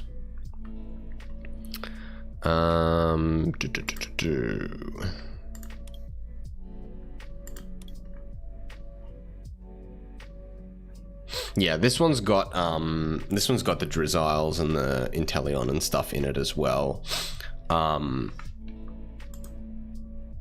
it's a little bit more wishy-washy focused. So it's got the Frostmoth, so you can attach as many water energies as you like during a turn. It also runs Eldegoss, which lets us search our deck for 2 basic energies and put them into our hand. So it's sort of a turbo wishy-washy deck. It's a bit of fun. Like, it's not strong by any stretch, but it's interesting. And yeah, I might actually run this. Yeah, that's probably good. Let's go 11 energy and then 1 extra Cape of Toughness. I think that's good in this deck, and the other stuff is fine. Let's do Wishy-Washy. So we'll be playing against some interesting decks. So let's see how this goes. Again, bit of a janky deck, but you know, fun. And just something I sort of, you know, seeing the card, I was like, oh, this is pretty cool. So threw it together and was like, yeah, this will be something worth playing. Actually, oh, damn it, I have to make one more change to it that I forgot about. But this will be a good sort of start to show you, I guess, what the deck wants to do. Do we want to play first? Yeah, sure. Going first is pretty powerful in Pokemon. Your opponent had no basic Pokemon and had to take a mulligan. We did not have that problem, so we are online.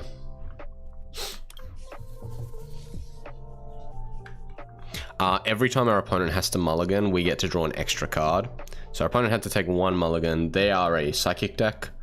Looks like they run Capture Energies, Great Balls, Energy Switch, which is interesting. Moves a basic energy between 2 different Pokemon. Let's go. Yeah, get keen. Okay. Well, that was pretty easy. So as you can see, opponent instantly concedes when they see the Wishy-Washy. That's how busted this deck is. Oh shit.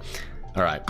Actually a good point to be like, quickly go back and make that change that I wanted to have a look at.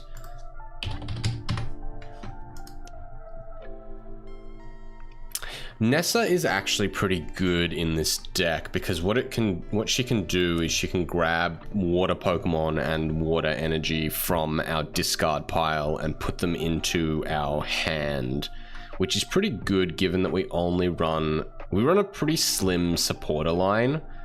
So I actually I'll chuck 2 Nessas in as just a little bit of a tech card.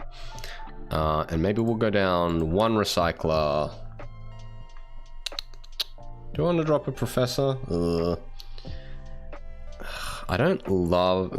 dropping the Professor's kind of fine. We've got the Drizzile, Sobble, and Inteleon, so it's kind of okay. Plus we can go searching for energies out of our deck with the Capacious Buckets.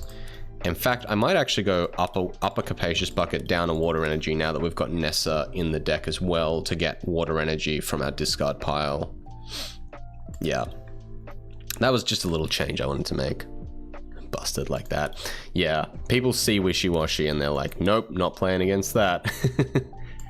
Yeah, let's just go back and we'll try and get an actual showing. So problem with this deck, I think, is that I like it. I have sort of built it in such a way that's a bit janky. Like, adding in the Eldergosses to search for energies isn't necessarily great, especially with a lot of our opponents are going to be running cards that can attack our back row as well. So, you know, I have no basic Pokemon. Unfortunate. Alright, we take a mulligan. They are maybe a lightning deck, which is a little bit concerning. Alright, we only had to take 1 mulligan, so that's nice. We also will get to use our Sobbles Keep Calling here to go find some basic... I think it's just other Sobbles. Ooh, a Pikachu deck. Ooh, that's spicy. Cool, cool, cool. Oh, we're going first. Nice, cool. So, we've got Frostmoth. We don't need another one. Do I want Level Ball? Probably not yet. We can't actually use Keep Calling yet because we are going first. So our opponent was smart. We're also weak to lightning, so this is going to be a little bit dicey for us. It just straight off the bat. Okay, this is a Draco Volt as well deck. So Draco Volt is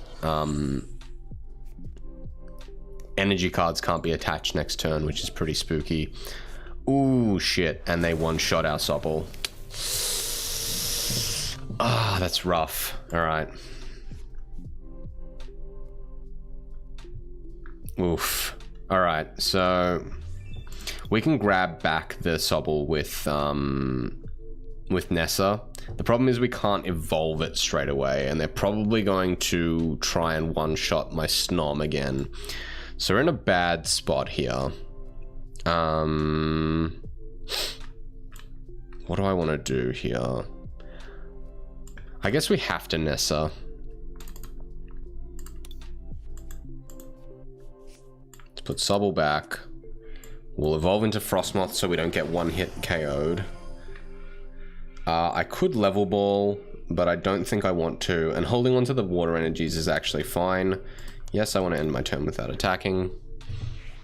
Yeah, lightning is not what we want to see. This deck is very, very vulnerable. All right, they're a Dracozolt VMAX deck. So this is an annoying Pokemon because what it can do is it deals 60 damage, and then if we attack it back, it deals another 12 damage to us. Oh, and they actually might retreat. Them using Marnie on us here is fine. I don't really, you know, need these cards specifically. Having our Frostmoth killed is going to be a little bit annoying, but it's kind of okay. I actually think Path to the Peak is useless in this matchup. In fact, our opponent is playing it too. So what we might do is just play our Path to the Peak as a just a card. We're gonna Level Ball, go look for a Drizzle. Play Drizzle. Go look for a trainer. Alright.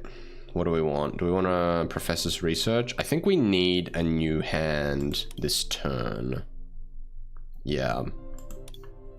Let's grab Professor's Research here. Play a Sobble. We may as well equip the Sobble because it's not going to... Oh, we actually can't play Path to the Peak while there's a Path to the Peak in the board. If a stadium with the same name is in play, you can't play that card. Interesting. I did not actually know that about the rules. Anyway, we're discarding this stuff. It's fine. Alright, we get a Wishy-Washy, which is nice. We'll play another Sobble. Play Wishy-Washy. Level Ball is interesting here, but not the greatest. I think we actually are going to go for... Let's equip the Wishy-Washy with something, and let's Level Ball for... Actually, let's Quick Ball for a Snom, so we can actually get that part of the combo going again, because I think our Frostmoth is dying this turn. Yeah, slow start for us, especially stressful against an electric deck. Because our Wishy-Washis are going to take a lot of damage from them. And they're going to set up... Ooh, Mareep. Okay, so they're going to evolve Mareep into Flaffy, which can grab lightning energies out of their discard pile and equip it to their Pokemon, which is pretty strong. Do we want to go into the Wishy-Washy now? I actually think I will just sacrifice this Drizzile. Alright. Level Ball. Let's go get another Drizzile.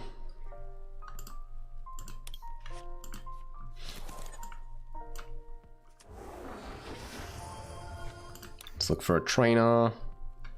Do I want Capacious Bucket? Capacious Bucket actually isn't super good just yet.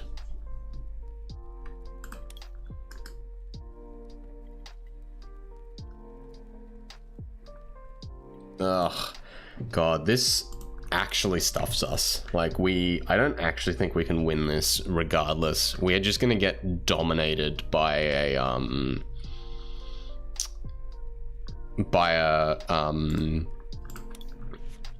electric attack. Like, every time we attack this thing is just gonna deal so much damage. Like, I'll play it out to show you, but it's gonna be rough. So, bam. We'll use Ice Dance to equip the Wishy-Washy. We'll Professor's Research, draw a new hand. We'll play our Glossifer. Cape of Toughness, take our Wishy-Washy up to 180, 230 damage, which is actually enough to survive an attack. Interesting.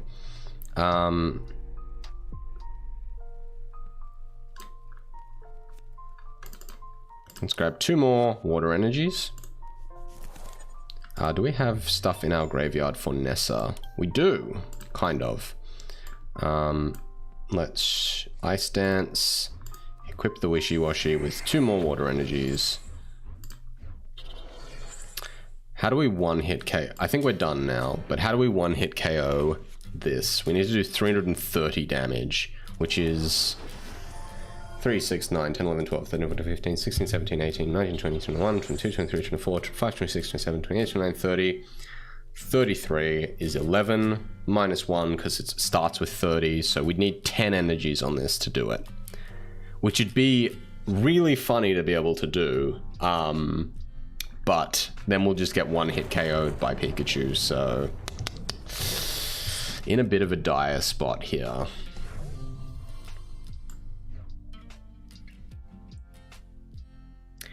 I think having the Professor's Orders is good.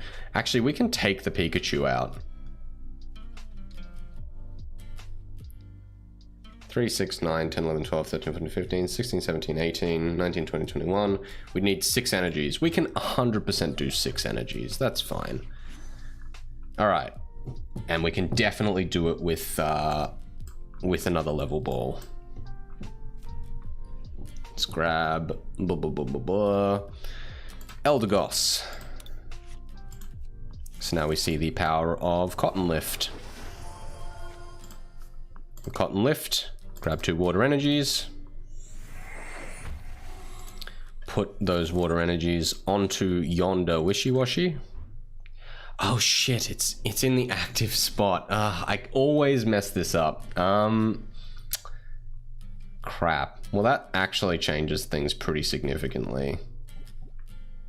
Let's just get the other Wishy-Washy set up. We're probably just going to attack the Draco Vault now with the Wishy-Washy.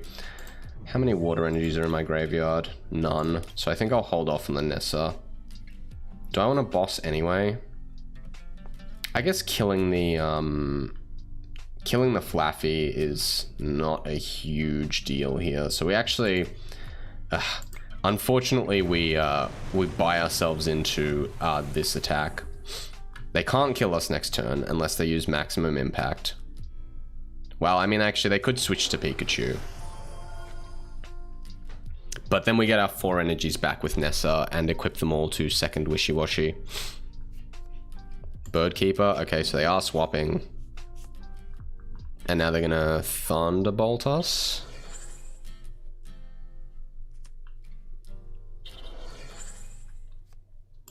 Oh, and Rugged Helmet. Interesting. So they're getting another Pikachu set up. That's fine. Pikachu's one-shot Wishy-Washy, which is a little bit of an issue, but it's kind of okay. We probably actually want to try and shut down their Flaffies. Okay. Cape of Toughness doesn't do that much. How do we do this? I think we maybe just kill the Pikachu they're trying to set up. But we do need the Nessa to do that, actually. Wait, how much damage do we need to do? We need 6 energies. We can get to 4 with Eldegoss. No, I think we do need the Nessa, which is unfortunate.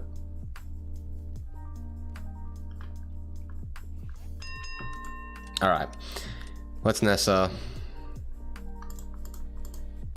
Grab all of the energies?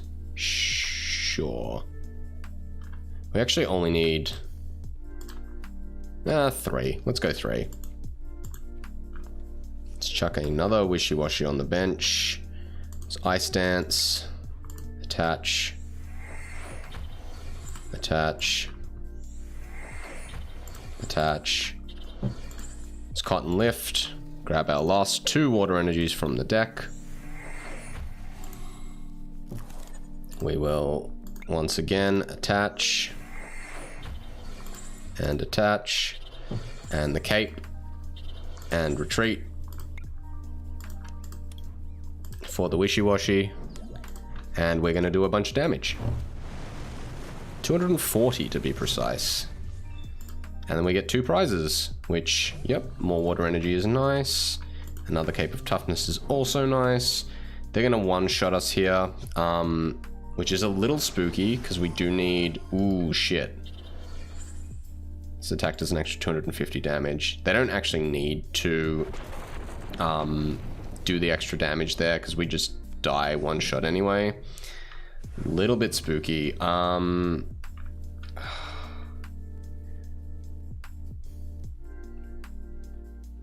We've got 1 more prize left, so this is going to be an interesting one. Let's chuck the Drizzile in. Yeah, this was always going to be an uphill battle, but, you know, I was hoping it would be a little less uphill than this, but it's fine. It's cool. We've got this. So, first and foremost, we need to equip a water energy to Drizzile so it can retreat. Then we can go look for something out of our deck. The deck has 14 cards in it. What do we want? We don't have any Nessas or energy recyclers left, which I think means that that's GG, because we have no energy left in the deck. Well played. We will concede. Because unfortunately, without a way to get back our energies, we just lose.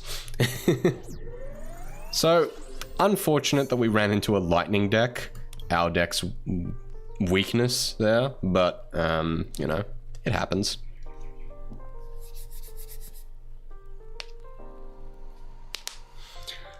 Yeah, it's unfortunate. I think we actually probably could have won that game if we had pulled our energy recycler from the prizes.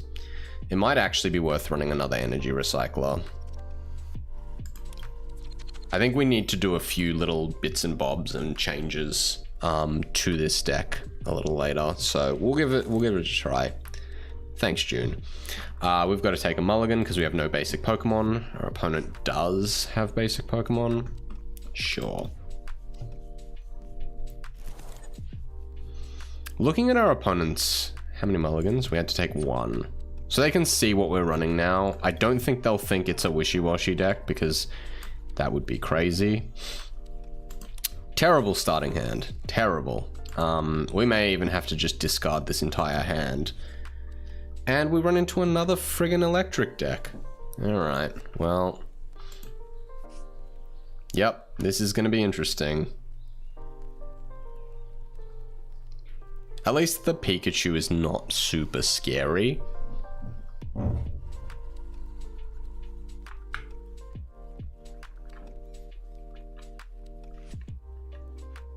There's a Mareep, so we know that they're gonna try and get the Mareep combo online.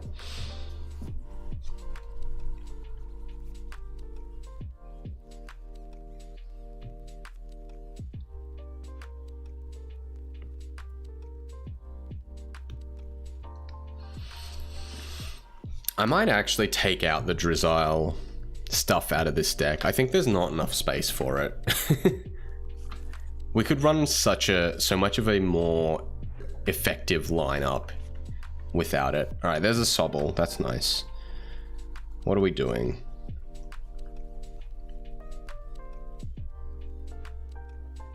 Do I want more energy in the discard? Maybe I do. Let's put water on. Ugh. Yeah, let's leave it in the bin. I think that's better. We're discarding, so there's no reason for me to not put a Cape of Toughness on this Snom, at least, to let it survive another turn. It's Professor, discard, draw, where there's a Wishy-Washy. Cool, we can get set up. Bada bing, bada boom, bada bing. Level ball. Go looking for Glossifer. Pull Glossifer out. We could Evolution Incense, but there's no reason to do that, so we won't. This Snom is going to be our sacrifice. He currently has 100 HP. Alright, there's a Raichu. This attack does 50 damage to each of your opponent's V and GX. Okay, that's good for us, because we don't run any V or GX Pokemon. And then the Thunderbolt does 180 damage, which is a bit spooky. Draw a card for each of your opponent's Pokemon in play. So they draw 5. Zinnia's Resolve. Pretty good. Discard 2, draw 5. Pretty spicy. Do you lose if you are left without Pokemon on the board? Yes, you do. That's one of the ways you can lose the game. Alright, they're going to Dynamotor with the Flaffy. They actually equip 2 back row here, which is fine. I'm happy for them to one-shot my Snom. It's not important. We've got another Snom on the back. Okay. How are we doing this? Okay, so we're going Drizzile. Let's search for a trainer. We're probably going to Professor's Research now. Or soon, at least. I think we... Ooh, actually. Pokemon Breeder's Nurturing is pretty good here, too. Yeah. I think that's honestly the best setup we can do. Let's Pokemon Breeder's Nurturing. We'll grab Snom and Gossifer. Let's go. Evolve Snom into Thing. Evolve Gossifer into Eldegoss. Let's Cotton Lift. How many energies have we got in the deck? 6. That's unfortunate, because it means that there's... Oh, actually, there's 2 in our graveyard, so that's fine. Let's Ice Dance onto the Wishy-Washy. Boop. Boop. We can Evolution Incense now for another... for the evolved form of Drizzile, but I don't think we want to do that, so we'll pass. We're slow rolling the Wishy-Washy. It's okay, though. We can one-hit the Raichu, which is nice. What's this? Regieleki.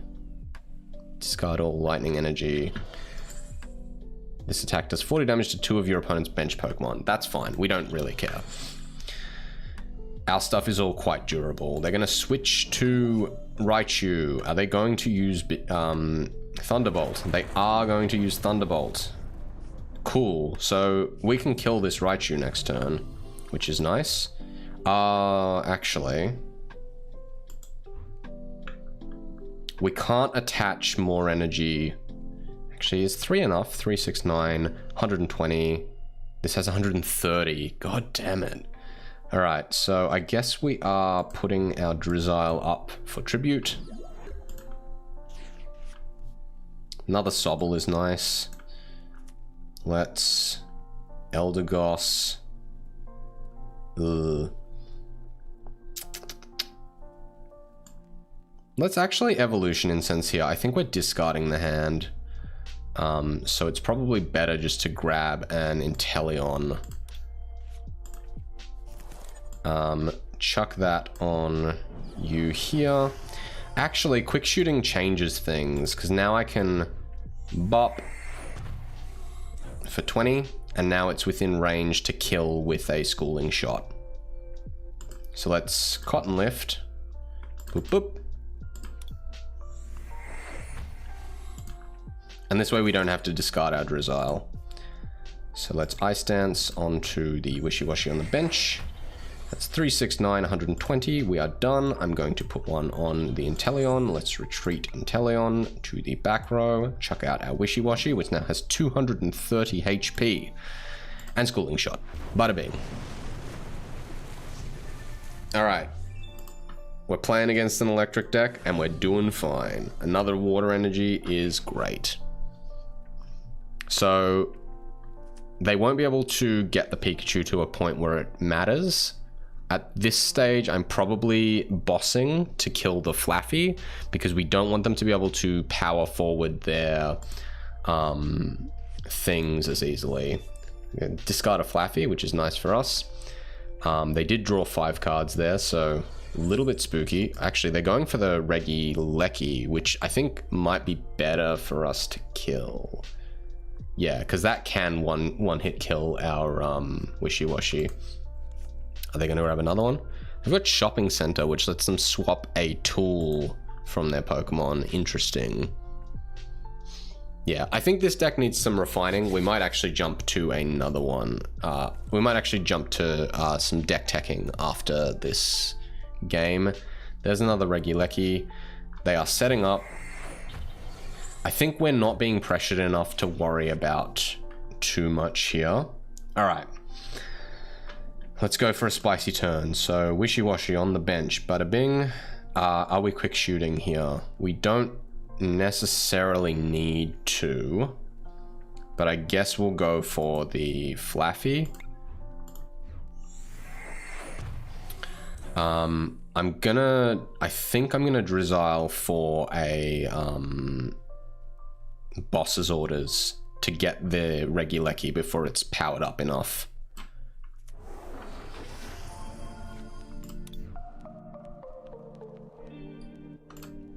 So, yep. Let's snipe from our opponent's bench.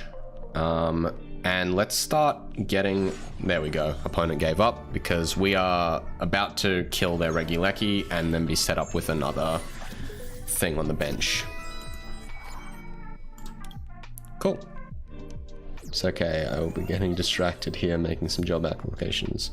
Trying to move. I'm actually trying to move at the moment as well. Our house has just been a little bit annoying, and we've sort of haven't really felt super like we want to keep staying here through multiple reasons, but I won't go into them because it's not stream appropriate. Suffice to say, I know how you feel. It's very stressful.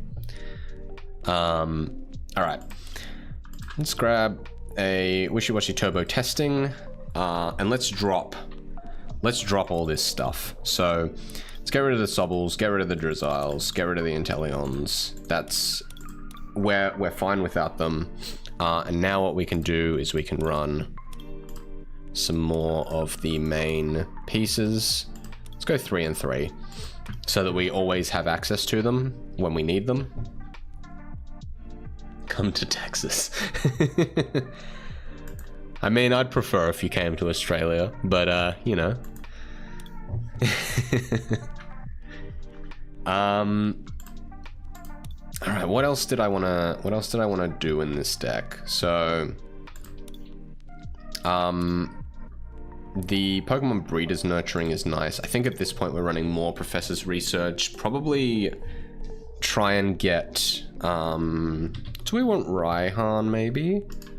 So this is good because we get knocked out a lot. Attach a basic energy from your discard to any of your Pokemon. If you do, search your deck for a card, put it into your hand. Actually, this might actually be a Bruno deck, which is shuffle your hand into your deck, draw 4 cards. If any of your Pokemon were knocked out, draw 7 cards. So let's, because we're getting rid of the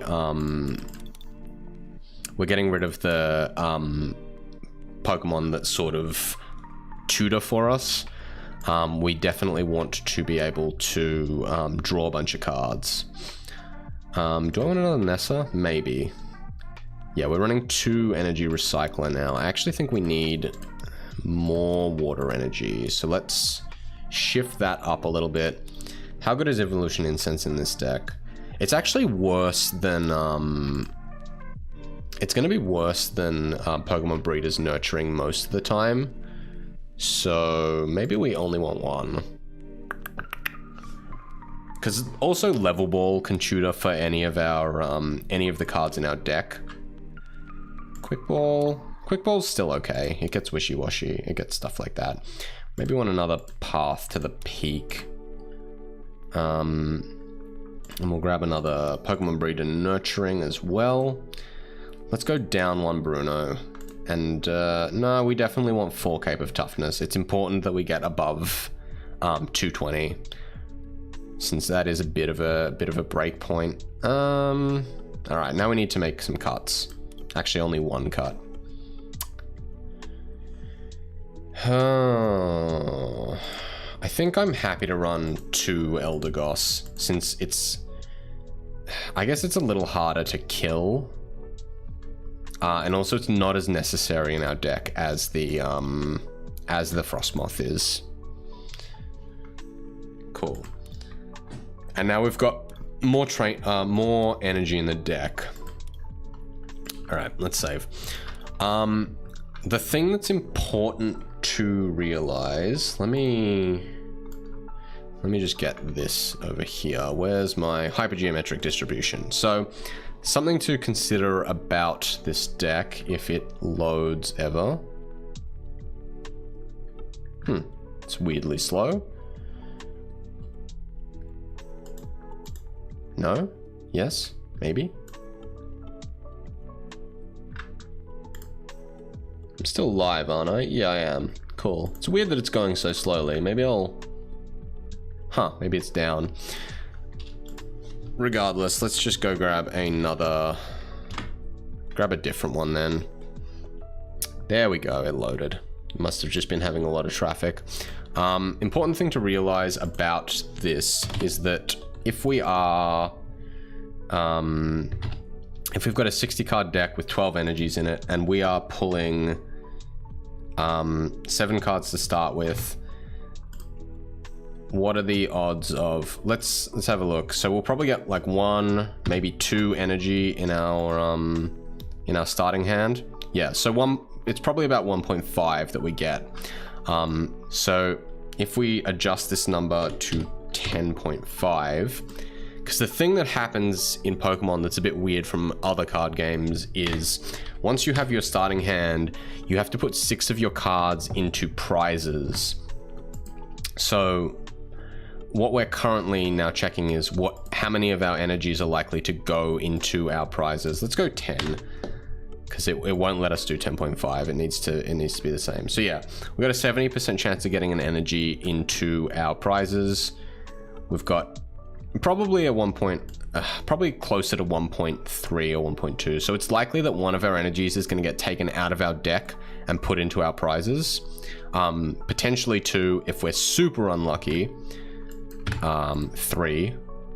Yeah, there's only a 5% chance that there'll be 3 or more in the prizes. But yeah, so we want to make sure that we have access to enough prizes, water energies that won't be in the prizes. So that being said, let us go play a game. So we want Wishy Washy Turbo Testing, which is the new one. I'm gonna actually quickly unstar the main one and go back to the testing one so that I can have it at the top. All right, let's look for an opponent. We'll play a game, and then I will maybe do some pack opening after that. I think then it'd be a good time for pack opening. So, because I do need to finish a little soon, but you know, dinner be like that sometimes. All right. You know what would actually be good? Getting Gossifleur in our opening hand more often. So I might actually put more Gossifleurs into this deck. Gossifleur, sorry. Opponent's going first, I guess, maybe. They're playing grass as well, which is nice. Ooh, okay, they are going first. So this is the best case scenario for us, because Gossifleur can go search for 3 basic Pokemon and put them onto our bench, which is pretty nuts in this deck. Can't actually use Pokemon Breeder's Nurturing right now, which is questionable, because I wonder why we can't. regardless. Let's grab, let's put an energy there. Am I worried about them killing us? Not really. So I might actually hold off on using anything else. I guess I could get another wishy-washy set up. I can do that next turn though. We're not in a rush. Let's just call for family. We want 2 wishy-washy and a snom.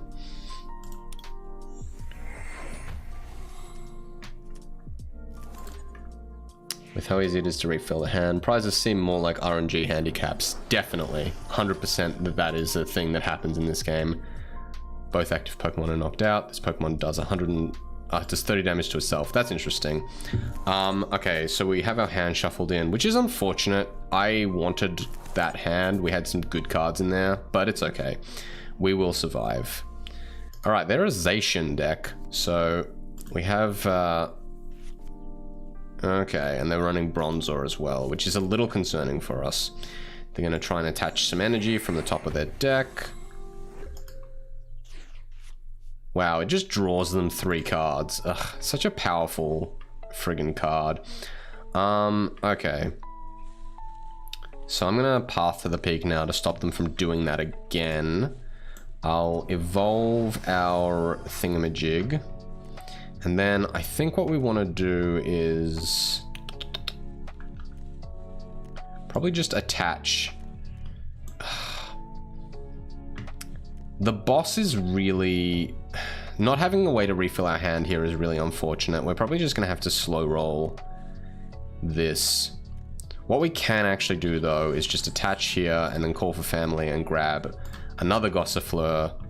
And Zacian can't attack our back row, so it's kind of fine to just grab a grab another wishy-washy so we can get all 3 of them set up. Brave Blade does 230 damage, which is exactly how much HP wishy-washy has, which is unfortunate. If we can do 220 damage though, we can kill that, which is 3, 6, 9, 10, 11, 12, 13, 14, 15, 16, 17, 18, 19, 20, 21, 22, 23, 24, take 1 away.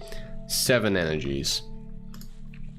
As often as you like, you may move a energy from one of your Pokemon to another one of your Pokemon. Bronzong is pretty good in metal decks. They only have 2 at the moment, and they can't Intrepid Sword here. So what they can do is, yeah, grab metal energies from back there, put them to the front. Do they have another metal energy? Oh, they Professor's Research. That's unfortunate. So we're probably gonna get knocked out here. What do we do? Ooh, they didn't draw one. They whiff. Okay, we are in business. Ooh, and we get Pokemon Breeders Nurturing too. That's so strong right now. Do we have both of them in the deck? We do have both of them in the deck. Oh, baby. We are online.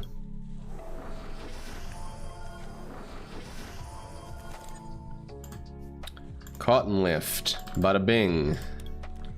How many did I say we needed? 7? Probably not enough to one hit here, but we can get pretty well set up to do some serious damage. How much damage does this do? 90. We need 7. Sorry, yeah, 7 to be able to kill it. So we'll put 3 on. We'll make it a little harder to kill. And then we'll just start attaching to our backboard, which is fine.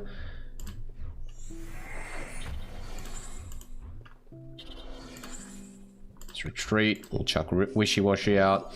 It's okay for them to kill this. We can 2-hit KO the Zacian, so if they don't draw a way of attaching to it, we're in a very, very good spot. Okay, there you go. They did have another energy. I think they just already attached for last turn, so we're losing Wishy-Washy here. That's fine. We can grab it back with Nessa. All right, they're coming online. They're drawing some cards. We're killing this thing next turn. Ooh, actually, our Path to the Peak stopped Crobat's effect from happening, which is lovely. All right, how are we doing this? I think we need to... So our Wishy-Washy can kill this with 3 energy, so let's actually put that here. There's an Evolution Incense. We do not need that right now. So let's Nessa. We'll grab 1 Wishy-Washy and 3 energy. Chuck this one down. Now we can Eldegoss. 2 more. Eldegoss. Another 2. We equip to the Wishy-Washy in the main slot. And then we start Ice Dancing. So we'll set up back row, back row, back row, back row, back row, back row, and then we just schooling shot them for 2 prizes. So we are now ahead of them in terms of prizes. Got a Quick Ball, that's fine, and a Capricious Bucket, which we do not need with 2 Eldegoss on the board. Double colorless. Prevent all damage done to this Pokemon by attacks. That's fine. What we'll probably do here is, if they play Zacian, they do not. They play Bronzong. So they're going to try and set up another Bronzong. But what we... Ooh, they're going to swap us out for Frostmoth, which is... It's smart-ish. We can't actually retreat Frostmoth. Which is a little bit annoying. We can do... what do we want to do? I guess we have to try and retreat this. So yeah, let's grab the last 2 water energy in the deck. I'm going to Ice Dance them onto one of our Wishy-Washy. So we'll stack up this one. I'm going to Quick Ball away the Capricious Bucket since we do not need it anymore. Let's just grab another Snom. So we'll get that ready. And we can boss them here, which I think slows them down quite considerably. So I think that's what we'll do. So getting stuck with Frostmoth out in the active spot is a little bit rough. We are sort of at the whims of our opponent now, since we don't have a way of switching it out. I actually might put some scoop up nets in this deck for the... All right, they're actually gonna knock out our Frostmoth for us here, which is very nice of our opponent to do.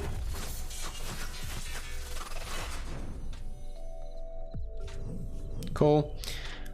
So we only need a 3 water energy Wishy-Washy here, so that's fine. Put a Snom on the bench. Evolution Incense.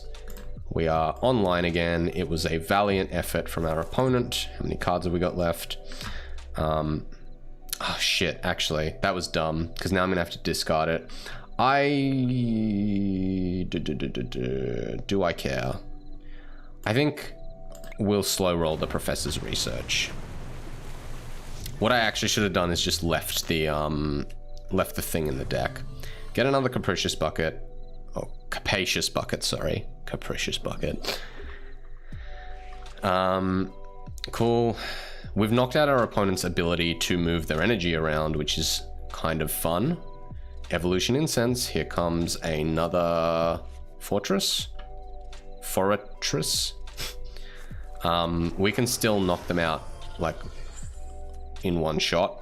Our opponent has emptied their hand, so we're in a very strong position here, because our board is looking much, much better than our opponent's. Okay. Now we're back online.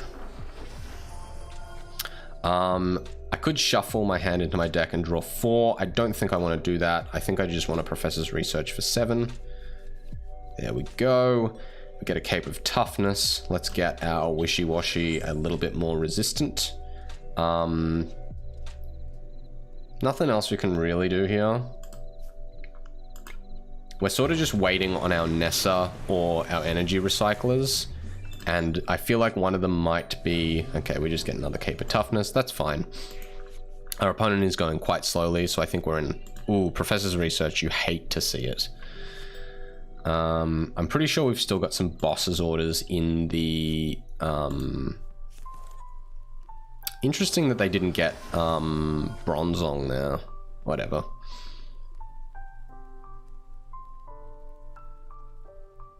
Maybe they don't have any left.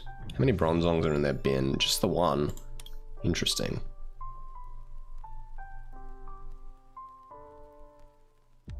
Fortress is actually a pretty interesting Pokemon in this deck. Okay, they're attaching. Yep, they're getting ready to do some biz. They don't have anything that Level Ball can grab anymore, which you love to see. They have Air Balloon though.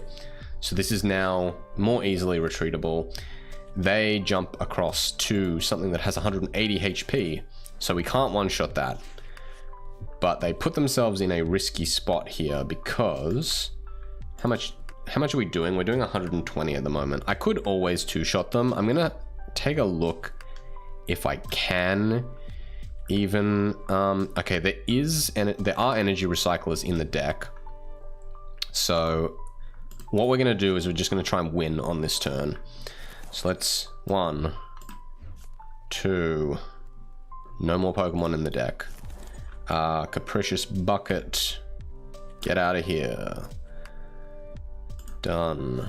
Cape of Toughness on the Wishy-Washy. How much damage is this one doing? 120, 180. So this one can actually kill our opponent. Oh, we don't even need to mess around with this. I can just switch to this one and one-shot them.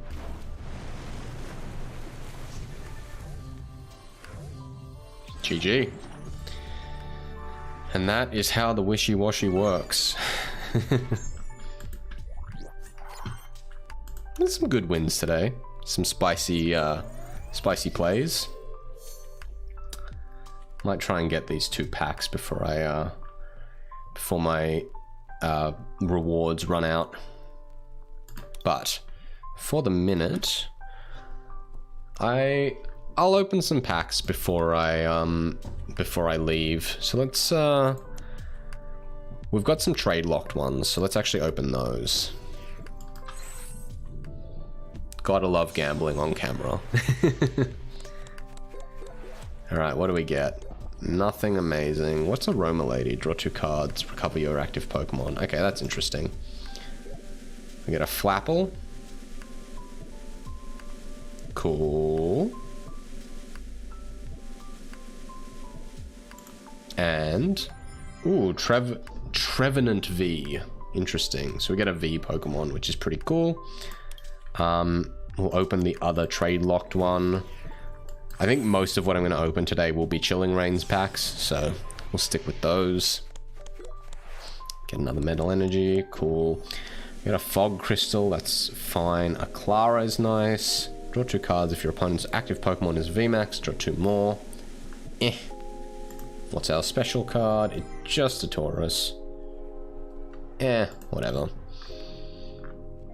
Open another one.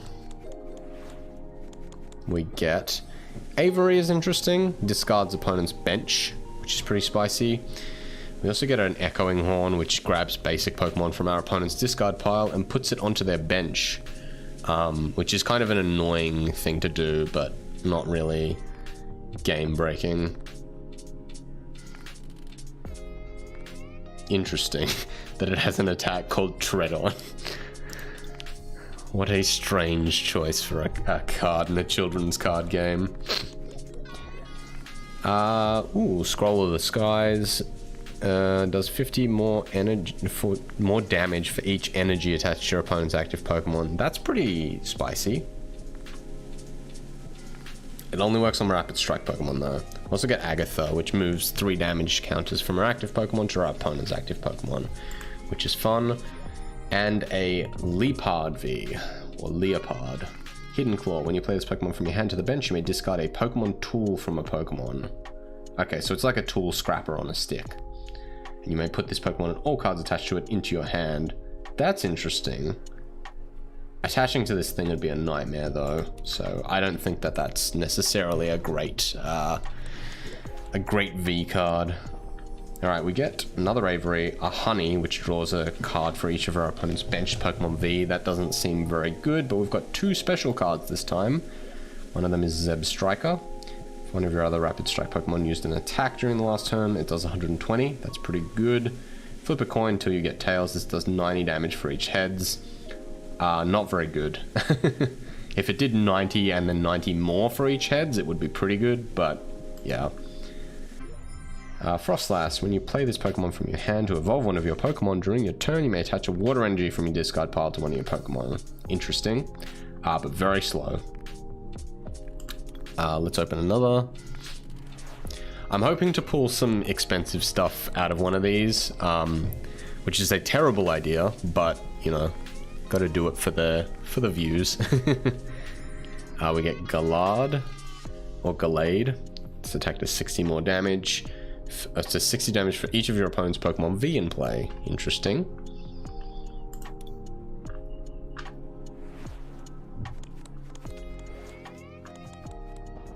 Get another Rugged Helmet. I do enjoy a Rugged Helmet. And Cinderace. This Pokemon's attacks do 30 more damage to your opponent's active Pokemon for each prize card your opponent has taken. It does 150 damage at a base. That's actually pretty cool. So it could realistically be doing, we'll say 3 prizes have been taken, so it could be doing 210, which is pretty spicy for a single prize card. It is a stage 2, which is a little bit hard to reach, but it's an interesting card nonetheless. 2 special ones. This is Single Strike. This attack isn't affected by weakness or resistance. Sure, that seems fine. Not great, but not bad either. Single Strike Urshifu, not the good one. If your opponent has a Stadium in card, discard it. If this Pokemon has any damage counters on it, this attack does 100 more damage. So 200 damage for 3 energies, pretty decent for a stage 1 Pokemon. It's also Dark, which is a good type. Ooh, shit. Okay, this is a very expensive card. Actually, I'm gonna stop for a second and go check exactly how expensive it is.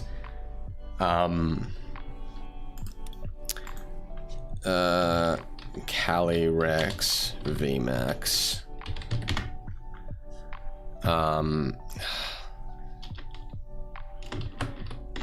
Shadow Rider Calyrex VMAX.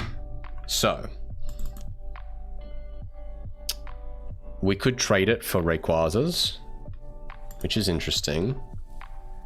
We could also trade it for 23 packs, which is pretty spicy. What about... what do people expect for it? There actually aren't any trades available for it. Yeah, I think 23 packs is pretty freaking good. Yep. Let's refresh that to get the trades back.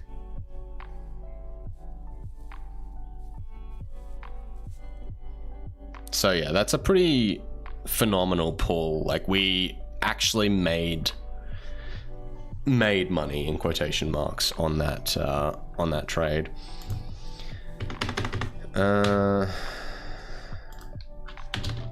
VMAX. Okay, I am gonna switch down to this.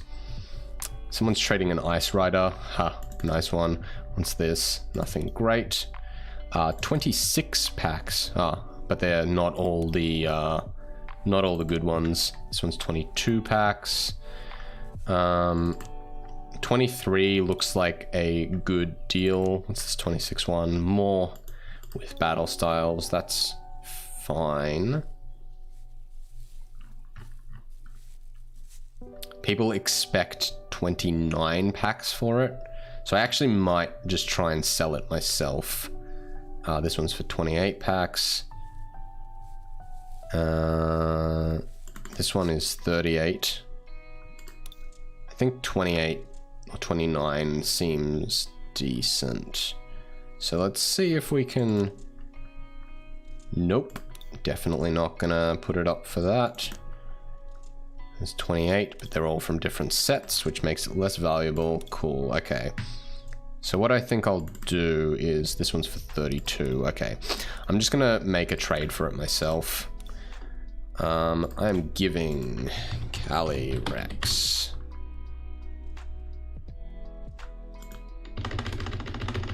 weird Shadow. Oh, right, I have to tag it as tradable. Yes, discard. The way that cards work in this game is very weird. I'm interested to see how they shift it over to the new format. I actually do have an Ice Rider Calyrex in my cards here. It is trade locked though, which is unfortunate.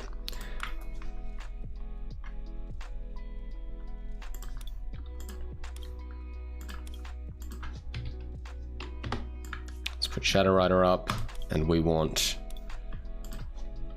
Evolving Skies. We would like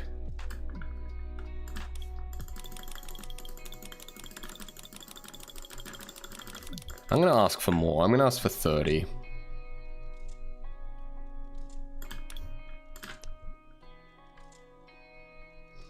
No worries, June. It's been a pleasure to have you. I'm gonna head off soon as well, but much love. Good to see you again, and yeah, hopefully see you again soon, bud. Look after yourself.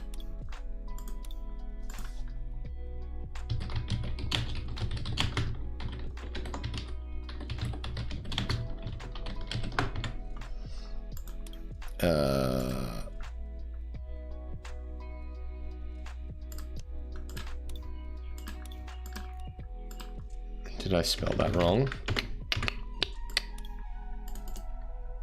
Yeah, this person wants 60 packs for it. And that's a shiny one though, so a little bit better. 14 for one of the base ones. Cool, cool, cool.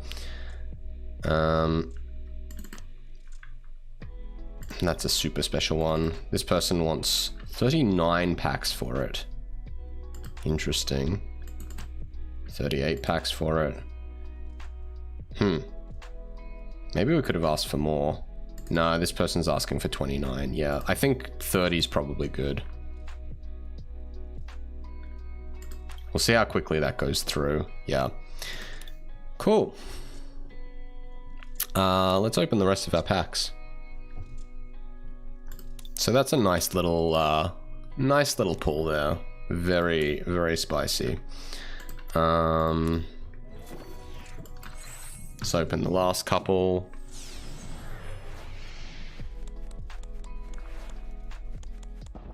Another Path to the Peak, nice. What do we get? We get Viper. What's Caitlyn do? Put a number of cards from your hand to the bottom of your deck and then draw that many cards. Interesting. If you played a single strike supporter card from your hand, this attack does 90 more damage. Spicy. Especially on a basic. Single striker Shifu again, but not a good one. We get Searbold, which is interesting. Just heals our Rapid Strike Pokemon. Galarian Surfetched. This Pokemon has a tool attached to it. This attack does 90 more damage, and the attack isn't affected by resistance. That's actually pretty decent. I guess we do need to evolve it, though. Interesting. And Gardevoir, once during a turn, you may look at the top cards of your deck, attach any number of basic energy cards you find there to your Pokemon in any way, put the other cards into your hand.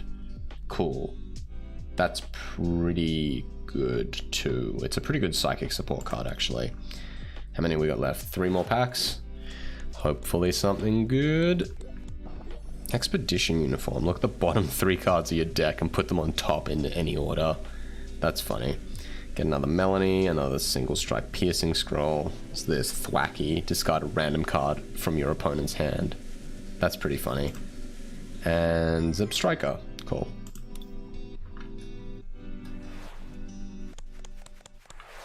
What do we got? Galarian Farfetch'd is... yeah, it's alright. Get a Flannery, which is cool. Discard Special Energy or a Stadium. Tapu Fini. Switch this Pokemon with one of your benched Pokemon. Put an energy attached to this Pokemon into your hand. Spicy. And Spiritomb. For each Pokemon in your opponent's discard pile, put 1 damage counter on a Pokemon in play on your opponent's Pokemon in any way you like. If you place damage counters in this way, your opponent shuffles all the Pokemon from their discard pile into their deck. Okay, no, that's not good at all. I was gonna say that's actually kind of good, but yeah, if it shuffles them back, that's kind of rough. Impact Energy can only be attached to a single strike. It provides an energy of every type, and the Pokemon it's attached to can't be poisoned. Meh. We got a Foil Doctor. Cool. And a Galad. Last pack, let's go. Another Seabold, another Melanie, a Venipede, and a Galarian Slowking. Once during your turn, you may choose one of your Pokemon and flip a coin. If heads, heal 90 damage. If tails, put 3 damage counters. Funny, but not very good. Cool. And we are done. Hopefully that trade comes through eventually and I get an extra 30 packs. Pretty excited about that. But yeah, other than that, let's jump back over here. It has been a pleasure. Once more, I will say that the music today has been provided by Lo-Fi Geek. If you enjoy what you are hearing, go give them a look on